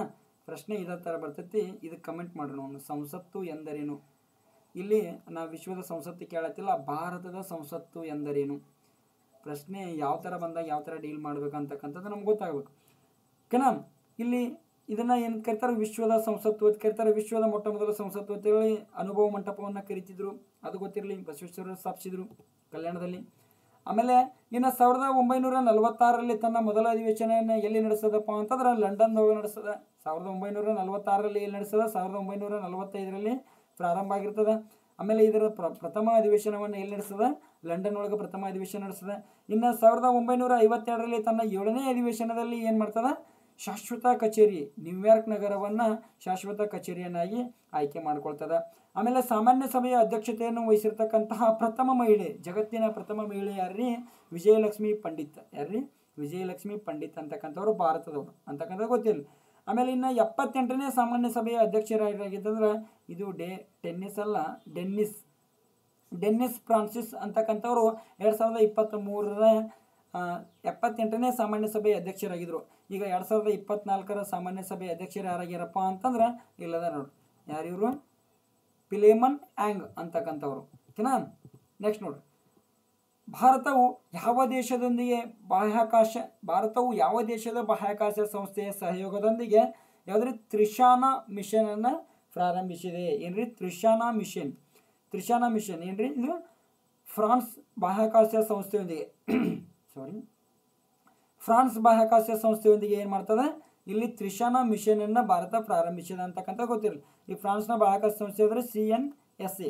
ಇಲ್ಲಿ ತ್ರಿಶಾನ ಅಂತ ಅಂದ್ರೆ ಏನಪ್ಪ ಅಂತಂದ್ರೆ thermal infrared imaging satellite for high resolution natural resources assessment ಅಂತಕ್ಕಂಥದ್ದು ಇದರ ಫುಲ್ ಫಾರ್ಮ್. ಇನ್ನು ಇದ್ರ ತ್ರಿಶಾನ ಮಿಷನ್ದ ಉದ್ದೇಶ ಏನಾಗಿತ್ತು? ಇಲ್ಲಿ ನೋಡ್ರಿ ತ್ರಿಶಾನ ಮಿಷನ್. ಓಕೆನಾ. ಇಲ್ಲಿ ಭೂಮಿಯ ಬಗ್ಗೆ ಅಧ್ಯಯನ ಮಾಡೋದು. ಭೂ ಮೇಲ್ಮೈ ತಾಪಮಾನ, ಹೌದಾ, ಭೂ ಮೇಲ್ಮೈನ ತಾಪಮಾನವನ್ನು ಅಧ್ಯಯನ ಮಾಡೋದು ಮತ್ತು ಜಲಮೂಲಗಳ ನೀರಿನ ಗುಣಮಟ್ಟವನ್ನು ಮುಂತಾದವುಗಳನ್ನು ಮೇಲ್ವಿಚಾರಣೆ ಮಾಡುವುದೇ ಇದರ ಉದ್ದೇಶ ಆಗಿದೆ. ತ್ರಿಶಾನ ಮಿಷನ್ದ ಉದ್ದೇಶ ಏನು ಅಂತೇಳಿ ಪ್ರಶ್ನೆ ಬರ್ಬೋದು. ಹಾಗಾಗಿ ತ್ರಿಶಾನ ಮಿಷನ್ ಭಾರತ ಯಾವ ಬಾಹ್ಯಾಕಾಶ ಸಂಸ್ಥೆಯೊಂದಿಗೆ ಕೈಗೊಂಡತಿ ಅಂತಕ್ಕಂಥದ್ದು ಬರ್ಬೋದು. ತ್ರಿಶಾನ ಮಿಷನ್ ಕೈಗೊಂಡ ಬಾಹ್ಯಾಕಾಶ ಸಂಸ್ಥೆಗಳು ಯಾವಂತ ಪ್ರಶ್ನೆ ಬರ್ಬೋದು. ಓಕೆನಾ, ಈ ಥರ ಎಲ್ಲ ಪ್ರಶ್ನೆಗಳು ಬರ್ತಾವ. ಹಾಗಾದ್ರೆ ತ್ರಿಶಾನ ಅಂದ್ರೆ ಏನಂತೇಳಿ ಇದು ಲಾಂಗ್ ಫಾರ್ಮ್ ಬರ್ಬೋದು. ಓಕೆನಾ. ನೆಕ್ಸ್ಟ್ ನೋಡ್ರಿ, ಫ್ರೆಂಚ್ ಓಪನ್ ಟೆನ್ನಿಸ್ ಟೂರ್ನಿ 2024 ಮಹಿಳಾ ಸಿಂಗಲ್ಸ್ ವಿಜೇತರು ಯಾರು? ಏನ್ರಿ, ಫ್ರೆಂಚ್ ಓಪನ್ ಟೆನ್ನಿಸ್ ಟೂರ್ನಿ 2024 ಮಹಿಳಾ ಸಿಂಗಲ್ಸ್ ವಿಜೇತರು ಯಾರು? ಈಗಾ ಸ್ವಿಯಾಟೆಕ್. ಯಾರ್ರಿ ಇವರು? ಈಗಾ ಸ್ವಿಯಾಟೆಕ್, ಕನ್ಫ್ಯೂಸ್ ಆಗ್ಬೇಡ್ರಿ. ಇವರು ಈಗಾ ಸ್ವಿಯಾಟೆಕ್. ಇವ್ರು ಯಾರಪ್ಪ ಅಂತಂದ್ರೆ ಜಾಸ್ಮಿನಿ ಫೈಲಿನಿ. ಇವ್ರು ಯಾರು? ಜಾಸ್ಮಿನಿ ಫೈಲಿನಿ. ಇವರು ಯಾವ ದೇಶದವರಪ್ಪ ಅಂತಂದ್ರೆ ಇವರು ಇಟಲಿ ದೇಶದವರು. ಯಾರ್ರಿ ಇವರು? ಇಟಲಿ ದೇಶದವರು. ಇವ್ರು ಯಾರಪ್ಪ? ಇಟಲಿ ದೇಶದವರು. ಆಮೇಲೆ ಇವರು ರನ್ನರ್ ಅಪ್ ಆಗ್ಯಾರ 2024 ಫ್ರೆಂಚ್ ಓಪನ್ ಟೆನ್ನಿಸ್ ಟೂರ್ನಿಯಲ್ಲಿ. ಇವರು ಏನಾಗ್ಯಾರು? ರನ್ನರ್ ಅಪ್ ಆಗಿದ್ದಾರೆ. ಆಮೇಲೆ ಇವರು ಈಗಾ ಸ್ವಿಯಾಟೆಕ್ ಏನಾಗಿದ್ದಾರೆ? ಚಾಂಪಿಯನ್ ಆಗಿದ್ದಾರೆ. ಆಮೇಲೆ ಈಗಾ ಸ್ವಿಯಾಟೆಕ್ ಯಾವ ದೇಶದವರು ಅಂದ್ರೆ ಪೋಲೆಂಡ್ ದೇಶದ ಟೆನ್ನಿಸ್ ಆಟಗಾರ್ತಿ. ಪೋಲೆಂಡ್ ದೇಶದವರು ಇವರು. ಯಾರ್ರಿ? ಈಗಾ ಸ್ವಿಯಾಟೆಕ್ ಪೋಲೆಂಡ್ ದೇಶದವರು. ಈ ರನ್ನರ್ ಅಪ್ ಆದವ್ರು ಯಾರು? ಜಾಸ್ಮಿನಿ ಫೈಲಿನಿ ಅಂತಕ್ಕಂಥವ್ರು. ಆಮೇಲೆ ಇವರು ಇಟಲಿ ದೇಶದವರು ಅಂತಕ್ಕಂಥದ್ದು ಗೊತ್ತಿರಲಿ. ಆಮೇಲೆ ಇನ್ನು ಫ್ರೆಂಚ್ ಓಪನ್ ಟೆನ್ನಿಸ್ ಟೂರ್ನಿ ಬಗ್ಗೆ ನೋಡಿದ್ರ ಏನ್ರಿ?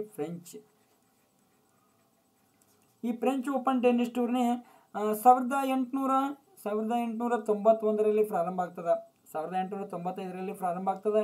ಇದ ಮಣ್ಣಿನ ಮಾದರಿ ಯಾವುದಪ್ಪ ಅಂದ್ರೆ ಇದು ಕೋರ್ಟ್. ಇಲ್ಲಿ ಇರ್ತಕ್ಕಂಥ ಕೋರ್ಟ್ ಮಾದರಿ ಯಾವ್ದಾರ ಕ್ಲೇ ಕೋರ್ಟ್. ಯಾವ್ದ್ರಿ? ಕ್ಲೇ ಕೋರ್ಟ್ ಅಂತೇಳಿ ಕರಿತೀವಿ ನೋಡ್ರಿ. ಯಾವುದೇ ಮಣ್ಣಿನ ಮಾದರಿ, ಮಣ್ಣಿನ ಕೋರ್ಟನ್ನು ಹೊಂದಿದ. ಓಕೆನಾ. ಇನ್ನು ನಾಳೆ ಅವ್ರ ಪುರುಷರು ಏನು ಬರ್ತಾರಲ್ಲ ಅಲ್ಲಿ ಡೀಪ್ ಆಗಿ ಡಿಸ್ಕಷನ್ ಮಾಡಿಬಿಡೋಣ. ಓಕೆನಾ. ಇಲ್ಲಿ ಗ್ರ್ಯಾಂಡ್ ಸ್ಲಾಮ್ ಬರ್ತೈತಿ. ಆಮೇಲೆ ಇದು ಯಾವ ಗ್ರ್ಯಾಂಡ್ ಸ್ಲಾಮ್ ಅಲ್ಲ, ಒಟ್ಟು ಗ್ರ್ಯಾಂಡ್ ಸ್ಲಾಮ್ಗಳು ಯಾವ್ಯಾವು. ಆಮೇಲೆ ಇನ್ನು ಅದ್ರ ಜೊತೆಗೆ ಇದನ್ನು ಗಳಿಸ್ತಾರು. ಯಾವ್ದ? ಅದೇ ವರ್ಷ ಒಲಿಂಪಿಕ್ ಇದ್ರೆ ಅಷ್ಟು 4 ಗ್ರ್ಯಾಂಡ್ ಸ್ಲಾಮ್ಗಳನ್ನ ಗೆದ್ದು ಅದೇ ವರ್ಷ ಒಲಿಂಪಿಕನ್ನು ಗೆದ್ದಿದ್ರೆ ಅದಕ್ಕೆ ಏನಂತ ಕರಿತಾರೋ ಅಂಥವೆಲ್ಲ ಅದಾವ, ವಿಶೇಷತೆಗಳು ಅದಾವ. ಅದನ್ನು ಎಲ್ಲವೂ ಕೂಡ ಮುಂದಿನ ಕ್ಲಾಸ್ ಒಳಗೆ ನೋಡೋಣ. ಓಕೆನಾ. ಇಲ್ಲಿ ನೋಡ್ರಿ, ಶಾರ್ಟ್ ಕ್ವಶನ್ಸ್ ಯಾವುದಪ್ಪ ಅಂದ್ರೆ ಒಂದೇದೇನ್ರಿ? ಐಸ್ಲ್ಯಾಂಡ್ ದೇಶದ ನೂತನ ಅಧ್ಯಕ್ಷರಾಗಿ ಯಾರು ನೇಮಕಗೊಂಡ್ರು? ಐಸ್ಲ್ಯಾಂಡ್ ದೇಶದ ನೂತನ ಅಧ್ಯಕ್ಷರಾಗಿ ಹಲ್ಲಾ ಥೋಮಸ್ ದೊಟ್ಟೀರ್ ಅವರು ಆಯ್ಕೆ ಆಗ್ತಾರೆ. ಈ ಐಸ್ಲ್ಯಾಂಡ್ ಬಗ್ಗೆ ಸ್ವಲ್ಪ ನೋಡಿದ್ರೆ ಐಸ್ಲ್ಯಾಂಡ್ನ ರಾಜಧಾನಿ ಯಾವುದಪ್ಪ ಅಂತಂದ್ರೆ ಐಸ್ಲ್ಯಾಂಡದ ರಾಜಧಾನಿ ಯಾವುದ್ರಿ? ರೆಕ್ವಿಕ್. ನೋಡ್ರಿ ಯಾವ ಥರ ಐತಂದ್ರೆ ಈ ಥರ ಐತೆ ನೋಡ್ರಿ.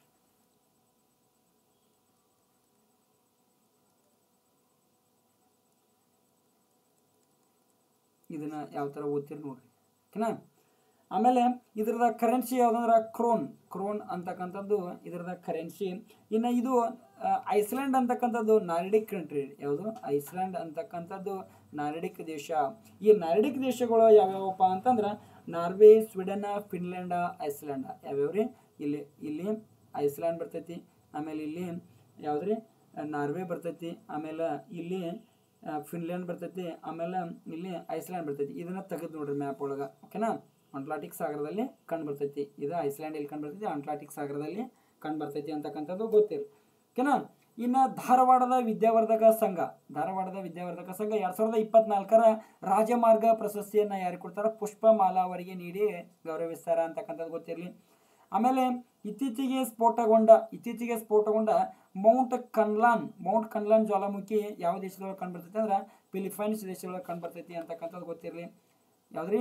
ಮೌಂಟ್ ಕನ್ಲಾನ್ ಅಂತಕ್ಕಂಥದ್ದು.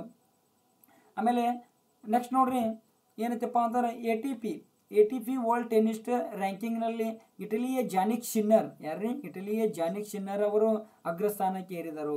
ಇಲ್ಲಿ ಏನಾಗ್ತದೆ ಅಂದ್ರೆ Novak Djokovic French open tennis tourney ಆಡುವಾಗ ಏನಾಗ್ತದೆ? ಮಧ್ಯದಲ್ಲಿ ತಮ್ಮ ಕಾಲು ನೋವಾಗಿ ಆಟವನ್ನು ನಿಲ್ಲಿಸಿ ಹೋಗ್ತಾರೆ. ಹೀಗಾಗಿ ಇವ್ರು ಏನು ಮಾಡಿದಾರೆ? ಸೆಮಿಫೈನಲ್ಗೆ ಹೋಗಿದ್ರು. ಹೀಗಾಗಿ ಹೋಗೋಣ ಇವರು ಏನು ಮಾಡಿದ್ರು? ವಿಶ್ವದ ನಂಬರ್ 1 ಆಟಗಾರರಾಗಿ ಹೊರಹೊಮ್ಮ್ಯಾರು ಅಂತಕ್ಕಂಥದ್ದು ಗೊತ್ತಿರ್ಬೇಕು. ಈ ನೊವಾಕ್ ಜೋಕೋವಿಕ್ ಯಾವ ದೇಶದವರು ಅಂದ್ರಪ್ಪ ಅಂದ್ರೆ ಯಾವ್ದ್ರಿ? ಸ್ಪೇನ್ ದೇಶದವರು ಅಂತಕ್ಕಂಥದ್ದು ಗೊತ್ತಿರಬೇಕು. ಆಮೇಲೆ ಸುದ್ದಿಯಲ್ಲಿರುವ ಕೃಷಿ ಯಂತ್ರಧಾರೆ ಯೋಜನೆಯ ಉದ್ದೇಶ ಏನಾಗಿತ್ತಪ್ಪ ಅಂತಂದ್ರೆ ಕೃಷಿ ಯಂತ್ರೋಪಕರಣಗಳನ್ನ ಬಾಡಿಗೆ ಕೊಡುವುದು. ಇದ್ಯಾಕೆ ಸುದ್ದಿ ಒಳಗಿತ್ತಂದ್ರೆ ಇತ್ತೀಚೆಗೆ ಕೆಲವು ಕೇಂದ್ರಗಳು, ಕೃಷಿ ಯಂತ್ರಧಾರೆ ಕೇಂದ್ರಗಳು ಬಂದ್ ಆಗಿದಾವು. ಇವು ಬಂದಾಗಿದ್ದರಿಂದ ಬಾಡಿಗೆ ಯಂತ್ರ ಕೂಡ ಅವರು ಏನು ಮಾಡಿದರು, ಸಿಕ್ಕಾಪಟ್ಟೆ ರೇಟನ್ನು ಹೆಚ್ಚಿಗೆ ಮಾಡಿದರು. ಒಂದು ಯಂತ್ರಕ್ಕೆ ಫರ್ ಡೇ 500 ಅಂತೇಳಿ ಸಿಕ್ಕಾಪಟ್ಟೆ ರೇಟನ್ನು ಹೆಚ್ಚಿಗೆ ಮಾಡ್ಯಾರು. ಹೀಗಾಗಿ ಈ ಕೃಷಿ ಯಂತ್ರಧಾರೆ ಬಂದು ಯಾವ್ಯಾವ ಕೇಂದ್ರಗಳು ಬಂದದಲ್ಲ ಅದನ್ನು ಶೀಘ್ರದಲ್ಲಿ ಪ್ರಾರಂಭ ಮಾಡೋಕೆ ಆದೇಶ ಕೊಟ್ಟರು. ಹೀಗಾಗಿ ಸುದ್ದಿ ಒಳಗಿತ್ತು. ಆಮೇಲೆ ಇದನ್ನು 2014ರಲ್ಲಿ ಕರ್ನಾಟಕ ಸರ್ಕಾರ ಏನು ಮಾಡ್ತದೆ, ಪ್ರಾರಂಭ ಮಾಡ್ತದೆ. ಆಮೇಲೆ FAO, ಈ FAO ಬಗ್ಗೆ ನೋಡ್ರಿ, ಜಾಗತಿಕ ಮಣ್ಣಿನ ಏನ್ರಿ FAO ಜಾಗತಿಕ ಮಣ್ಣಿನ ಪಾಲುದಾರಿಕೆ 2024ರ ಸಭೆಯನ್ನು ಎಲ್ಲಿ ನಡೆಸ್ತದ, ರೋಮ್ ನಗರದಲ್ಲಿ ನಡೆಸ್ತದ ಅಂತಕ್ಕಂಥದ್ದು ಗೊತ್ತಿರಲಿ. ಈ FAO ನಿನ್ನೆ ಹೇಳಿದ್ದೀನಿ ರೀ, FAO food and agriculture organisation, ಇದು 1945ರಲ್ಲಿ ಪ್ರಾರಂಭ ಆಗ್ತದೆ, ಅಕ್ಟೋಬರ್ 16ರಂದು ಪ್ರಾರಂಭ ಆಗ್ತದೆ. ಹಾಗಾಗಿ ಅಕ್ಟೋಬರ್ 16ರಂದು ನಾವು ಏನಂತ ಕರಿತೀವಿ, ವಿಶ್ವ ಆಹಾರ ದಿನ ಅಂತೇಳಿ ಕರಿತೀವಿ. FAOದ ಹೆಡ್ ಕ್ವಾರ್ಟರ್ ಎಲ್ಲೈತಿ, ರೋಮ್, ಇಟಲಿ ದೇಶದ ರೋಮ್ ನಗರದಾಗ ಐತಿ ಅಂತಕ್ಕಂಥದ್ದು ಗೊತ್ತಿರಬೇಕು. ಆಮೇಲೆ ಇನ್ನು ರಾಮೋಜಿ ಫಿಲ್ಮ್ ಸಿಟಿ ಅಂತೇಳಿ ಎಲ್ಲರೂ ನೋಡೇ ಇರ್ತೀರಿ, ಹೋಗಿ ಇರ್ತೀರಿ, ಹೌದಾ? ಎಲ್ಲರೂ ಕೇಳಿರ್ತೀರಿ, ನೋಡಿರ್ಲಿಕ್ಕೂ ಕೇಳಿರ್ತೀರಿ ರಾಮೋಜಿ ಫಿಲ್ಮ್ ಸಿಟಿ. ಇಲ್ಲಿ ರಾಮೋಜಿರಾವ್ ಸಮೂಹದ ಅಧ್ಯಕ್ಷ ಯಾರ್ರಿ, ರಾಮೋಜಿರಾವ್ ಸಮೂಹದ ಅಧ್ಯಕ್ಷ ಮತ್ತು ಮಾಧ್ಯಮ ಕ್ಷೇತ್ರದ ದಿಗ್ಗಜ, ಏನೇನು ಕರೀತಾರೆ ನೋಡಿ ಇವರಿಗೆ, ರಾಮೋಜಿರಾವ್ ಸಮೂಹದ ಅಧ್ಯಕ್ಷರಾಗಿದ್ದರು ಮತ್ತು ಮಾಧ್ಯಮ ಕ್ಷೇತ್ರದ ದಿಗ್ಗಜರಾಗಿದ್ದರು. ಯಾರು? ಚೇರುಕೋರಿ ರಾಮೋಜಿರಾವ್. ಯಾರ್ರಿ? ಚೇರುಕೋರಿ ರಾಮೋಜಿರಾವ್ ಅವರು ಇತ್ತೀಚೆಗೆ ಏನು ಮಾಡಿದ್ರಪ್ಪ ಅಂತಂದ್ರೆ ವಯೋಸಹಜದಿಂದ ನಿಧನವನ್ನು ಹೊಂದಿದ್ರು. ಇವ್ರದ್ದು 1936ರಲ್ಲಿ ಆಂಧ್ರ ಪ್ರದೇಶದಲ್ಲಿ ಜನನವಾಗ್ತದೆ. ಆಮೇಲೆ ಇವರು ವಿಶ್ವದ ಅತಿ ದೊಡ್ಡ ಫಿಲ್ಮ್ ಸಿಟಿಯಾದ ರಾಮೋಜಿ ಫಿಲ್ಮ್ ಸಿಟಿ, ಈ ರಾಮೋಜಿ ಫಿಲ್ಮ್ ಸಿಟಿ ಎಲ್ಲಿತ್ತೀರಿ? ರಾಮೋಜಿ ಫಿಲ್ಮ್ ಸಿಟಿ ಹೈದರಾಬಾದ್ ಒಳಗೆ ಐತಿ. ರಾಮೋಜಿ ಫಿಲ್ಮ್ ಸಿಟಿ ಹೈದರಾಬಾದ. ಈ ಹೈದರಾಬಾದ್ ಇಷ್ಟು ದಿನ ಆಂಧ್ರ ಪ್ರದೇಶ ಮತ್ತು ತೆಲಂಗಾಣದ ರಾಜಧಾನಿ ಆಗಿತ್ತು. ಈಗ 10 ವರ್ಷಗಳವರೆಗಿನ ಒಪ್ಪಂದ ಇತ್ತು. ಈಗ ಏನಾಗಿತ್ತು ಅಂದ್ರೆ ಅದು ಮುಗಿದ ಹೋಗಿದೆ. ಈಗ ಆಂಧ್ರ ಪ್ರದೇಶದವರಿಗೆ ತಮ್ಮ ರಾಜಧಾನಿಯನ್ನು ಘೋಷಿಸಬೇಕಾದಂಥ ಚಾಲೆಂಜ್ ಮುಂದಾಗಿದೆ. ಚಂದ್ರಬಾಬು ನಾಯ್ಡು ಅವರು ಏನು ಮಾಡಿದರು, ಅಮರಾವತಿಯನ್ನು ರಾಜಧಾನಿಯನ್ನಾಗಿ ಘೋಷಣೆ ಮಾಡಿದರು 2014ರಲ್ಲಿ. ಈ 2014 ಜೂನ್ 2ರಂದು ತೆಲಂಗಾಣ ರಾಜ್ಯ ರಚನೆ ಆಗ್ತದೆ. ಈ ತೆಲಂಗಾಣ ರಾಜ್ಯ ರಚನೆ ಆದ ಬಳಿಕ ಅವಾಗ ಆಂಧ್ರ ಪ್ರದೇಶದ ಮುಖ್ಯಮಂತ್ರಿ ಯಾರಾಗಿದ್ರು ಅಂದ್ರೆ ಚಂದ್ರಬಾಬು ನಾಯ್ಡು. ಯಾರ್ರಿ? ಆಂಧ್ರ ಪ್ರದೇಶದ ಪ್ರಧಾನಮಂತ್ರಿ ಅಲ್ಲ, ಮುಖ್ಯಮಂತ್ರಿ ಯಾರಾಗಿದ್ರು ಅಂದ್ರೆ ಚಂದ್ರಬಾಬು ನಾಯ್ಡು ಅವರಾಗಿದ್ದರು. ಅವಾಗ ನಾವು ಏನು ಮಾಡ್ತೀವಿ, ಆಂಧ್ರ ಪ್ರದೇಶವನ್ನು ರಾಜಧಾನಿಯಾಗಿ ಡೆವಲಪ್ ಮಾಡ್ತೀವಿ ಅಂತ ಹೇಳಿದರು. ಆಮೇಲೆ ಈ ಚಂದ್ರಬಾಬು ನಾಯ್ಡು ಅವರ ಅಧಿಕಾರ ಬಿದ್ದ ನಂತರ ಅಲ್ಲಿ ಯಾರು ಬರ್ತಾರಪ್ಪ ಅಂತಂದ್ರೆ ಜಗನ್ಮೋಹನ್ ರೆಡ್ಡಿ. ಯಾರ್ರಿ? ಜಗನ್ಮೋಹನ್ ರೆಡ್ಡಿ, ದೇಶದ ಅತಿ ಶ್ರೀಮಂತ ವ್ಯಕ್ತಿ. ಶ್ರೀಮಂತ ಮುಖ್ಯಮಂತ್ರಿ ಜಗನ್ಮೋಹನ್ ರೆಡ್ಡಿ ಅವರು ಬರ್ತಾರೆ. ಈ ರೆಡ್ಡಿ ಅವರು ಬಂದ ಬಳಿಕ ವಿಶಾಖಪಟ್ಟಣಮನ್ನು ರಾಜಧಾನಿಯಾಗಿ ಮಾಡ್ಕೋತಾರೆ. ಹೌದಾ? ವಿಶಾಖಪಟ್ಟಣವನ್ನು ಕರ್ನೂಲ್ ಬರ್ತೈತಿ ಇನ್ನೊಂದು ರಾಜಧಾನಿ. ಇವರು ಇನ್ನೊಂದು ಕ್ವಶನ್ ಆಗಿತ್ತು 2020ರೊಳಗೆ, 3 ರಾಜಧಾನಿಗಳನ್ನು ರಚಿಸಲು ಮುಂದಾದ ರಾಜ್ಯ ಯಾವುದು? 3 ರಾಜಧಾನಿಗಳನ್ನು ರಚಿಸಲು ಮುಂದಾದ ರಾಜ್ಯ ಯಾವುದು ಅಂತೇಳಿ ಕ್ವಶನ್ ಆಗಿತ್ತು. ಆಂಧ್ರ ಪ್ರದೇಶ. ಓಕೆನಾ? ಇದ್ರ ಬಗ್ಗೆ ಕಂಪ್ಲೀಟ್ ನೀವು ಆರ್ಟಿಕಲ್ ಐತಿ, ಆರ್ಟಿಕಲ್ದೊಳಗರೆ ಓದಿ ತಿಳ್ಕೊರಿ. ಓಕೆನಾ? ಇದನ್ನು ನಾನು ಪ್ರಶ್ನೆ ತೊಗೊಂಡು ಬರ್ಬೇಕಂತ ಮಾಡಿದ್ದೆ, ಇದು ಅಷ್ಟೊಂದು ಸರಿ ಅನಿಸ್ಲಿಲ್ಲ. ಓಕೆನಾ? ಇಲ್ಲಿ ನೋಡ್ರಿ, ರಾಮೋಜಿರಾವ್ ಬಗ್ಗೆ ಅರ್ಥ ಐತ್ರಿ. ರಾಮೋಜಿ ಫಿಲ್ಮ್ ಸಿಟಿಯನ್ನು ರಾಮೋಜಿ ಫಿಲ್ಮ್ ಸಿಟಿಯ ರೂವಾರಿ ಯಾರ್ರಿ? ರಾಮೋಜಿರಾವ್ ಅಂತಕ್ಕಂಥವ್ರು ಗೊತ್ತಿರಲಿ. ರಾಮೋಜಿ ಫಿಲ್ಮ್ ಸಿಟಿ ಎಲ್ಲೈತಿ, ಹೈದರಾಬಾದ್ ಒಳಗೈತಿ ಅಂತಕ್ಕಂಥದ್ದು ಗೊತ್ತಿರಲಿ. ಓಕೆನಾ? ಇನ್ನು ಇತ್ತೀಚೆಗೆ ಭಾರತವು ಅಮೇರಿಕ ಮತ್ತು ಜಪಾನ್, ದಕ್ಷಿಣ ಕೊರಿಯಾಗಳೊಂದಿಗೆ ಏನು ಮಾಡಿದ್ರೆ ಬಯೋಫಾರ್ಮಾಸ್ಯೂಟಿಕಲ್ಸ್ ಅಲೈನ್ಸನ್ನು ಪ್ರಾರಂಭ ಮಾಡಿದೆ. 50% ಬಯೋಫಾರ್ಮಾಸ್ಯೂಟಿಕಲ್ಸ್ನಿಂದ ತಯಾರಿ ಮಾಡ್ಲಿಕ್ಕೆ ಇದು ಒಂದು ಅಲೈನ್ಸನ್ನು ಪ್ರಾರಂಭ ಮಾಡಿದೆ. ಯಾವುದು? ಭಾರತ. ಆಮೇಲೆ SEBI, security exchange board of India ಅಂತ ಕರಿತೀವಿ ನಾವು. ಈ ಸೆಬಿಯು ಹೂಡಿಕೆದಾರರಿಗೆ ಸಾರಥಿ 2.0 ಮೊಬೈಲ್ ಅಪ್ಲಿಕೇಶನನ್ನು ಬಿಡುಗಡೆ ಮಾಡಿದ. ಈ SEBI security exchange board of India ಯಾವಾಗ ಸ್ಥಾಪನೆ ಆಕತ್ತಪ್ಪ ಅಂತಂದ್ರೆ 1992ರೊಳಗೆ ಸ್ಥಾಪನೆ ಆಕತಿ. ಇದರದ ಹೆಡ್ ಕ್ವಾರ್ಟರ್ ಎಲ್ಲೈತಿ? ಮುಂಬೈ ಒಳಗೆ ಇದರದ ಹೆಡ್ ಕ್ವಾರ್ಟರ್ ಐತಿ. ಆಮೇಲೆ ಇದರದ ಪ್ರಸ್ತುತ ಚೇರ್ಪರ್ಸನ್ ಅಧ್ಯಕ್ಷರು, ಪ್ರಸ್ತುತ ಅಧ್ಯಕ್ಷರು ಯಾರ್ದಾರಪ್ಪ ಅಂತಂದ್ರೆ ಮಾಧವಿ ಪುರಿಭುಜ್.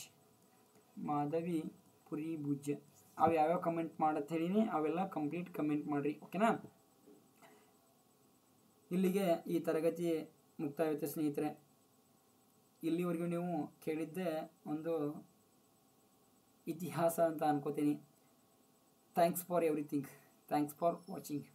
ಮೈ ಎಕ್ಸಾಮ್ ವರ್ಲ್ಡ್ಗೆ ಸಪೋರ್ಟ್ ಮಾಡ್ತಾಯಿರಿ. ಸಬ್ಸ್ಕ್ರೈಬ್ ಮಾಡಿಲ್ಲ ಅಂದರೆ ಸಬ್ಸ್ಕ್ರೈಬ್ ಮಾಡಿರಿ. ಆಮೇಲೆ ಇನ್ನೊಂದು ಹೇಳಬೇಕು, ಈ ಮೈ ಎಕ್ಸಾಮ್ ವರ್ಲ್ಡ್ನಲ್ಲಿ ಬರ್ತಕ್ಕಂಥ ಕ್ಲಾಸ್ಗಳು ನಿಮ್ಗೆ PDF ಬೇಕಾತಂದ್ರೆ my exam world Telegram channel ಐತಿ, ಮೈ ಎಕ್ಸಾಮ್ ವರ್ಲ್ಡ್ ಟೆಲಿಗ್ರಾಮ್ ಚಾನಲ್ಗೆ ಜಾಯ್ನ್ ಆಗ್ರಿ. ಓಕೆನಾ? ಮೈ ಎಕ್ಸಾಮ್ ವರ್ಲ್ಡ್ ಟೆಲಿಗ್ರಾಮ್ದೊಳಗೆ ಪ್ರತಿಯೊಂದು PDF ಬರ್ತಾವ. ಆಮೇಲೆ ಡೈಲಿ ಪ್ರಚಲಿತ ವಿದ್ಯಮಾನಗಳು ಬರ್ತಾವ. ಆಮೇಲೆ ಪ್ರತಿ ದಿನ GK ಟುಡೇ ತಪ್ಪಲಾರ್ದ ಎವ್ರಿ ಸಂಡೇ ಸೂಟಿ ಇರ್ತದ. ಎವ್ರಿ ಸಂಡೇ ಸೂಟಿ ಇರ್ತದ ಅಂದರೆ GK ಟುಡೇ ಅಪ್ಲೋಡ್ ಮಾಡಲ್ಲ ಅವರು. ಓಕೆನಾ? Every Sunday GK today upload ಮಾಡಲ್ಲ. ಓಕೆ, ಅವ್ರು ಯಾರಿಗಾರ ಡೈಲಿ ತೆಗೆದು ನೋಡ್ತಾ ಇದ್ರೆ ಗೊತ್ತಿರ್ತೈತಿ. ಆಮೇಲೆ ಸಂಡೇ ಒಂದು ಡೇ ಬಿಟ್ರೆ ಉಳಿದ ಡೇ ಕಂಪ್ಲೀಟ್ ಪ್ರತಿಯೊಂದು ದಿನ GK ಟುಡೇ ಅಪ್ಡೇಟ್ಸ್ ಮಾಡ್ತೀವಿ. ಆಮೇಲೆ ಈ ತರಗತಿಗಳನ್ನು ನೋಟ್ಸ್ ಅದರಲ್ಲಿ ಕಂಪ್ಲೀಟಾಗಿ ಹಾಕ್ತೀವಿ. ಓಕೆನಾ? PDF ರೂಪದಲ್ಲಿ ಹಾಕಿರ್ತೀವಿ. ಆಮೇಲೆ ಮೈ ಎಕ್ಸಾಮ್ ವರ್ಲ್ಡ್ ಯೂಟ್ಯೂಬ್ ಚಾನಲ್ಗೆ ನೀವು ಸಪೋರ್ಟ್ ಮಾಡೋದನ್ನು ಮರಿಬೇಡಿ. ಓಕೆನಾ? ಅಲ್ಲಿವರೆಗೆ ಮತ್ತೆ ಮುಂದಿನ ಕ್ಲಾಸಲ್ಲಿ ಸಿಗೋಣ. ಅಲ್ಲಿವರೆಗೆ ಜೈ ಹಿಂದ್, ಜೈ ಕರ್ನಾಟಕ.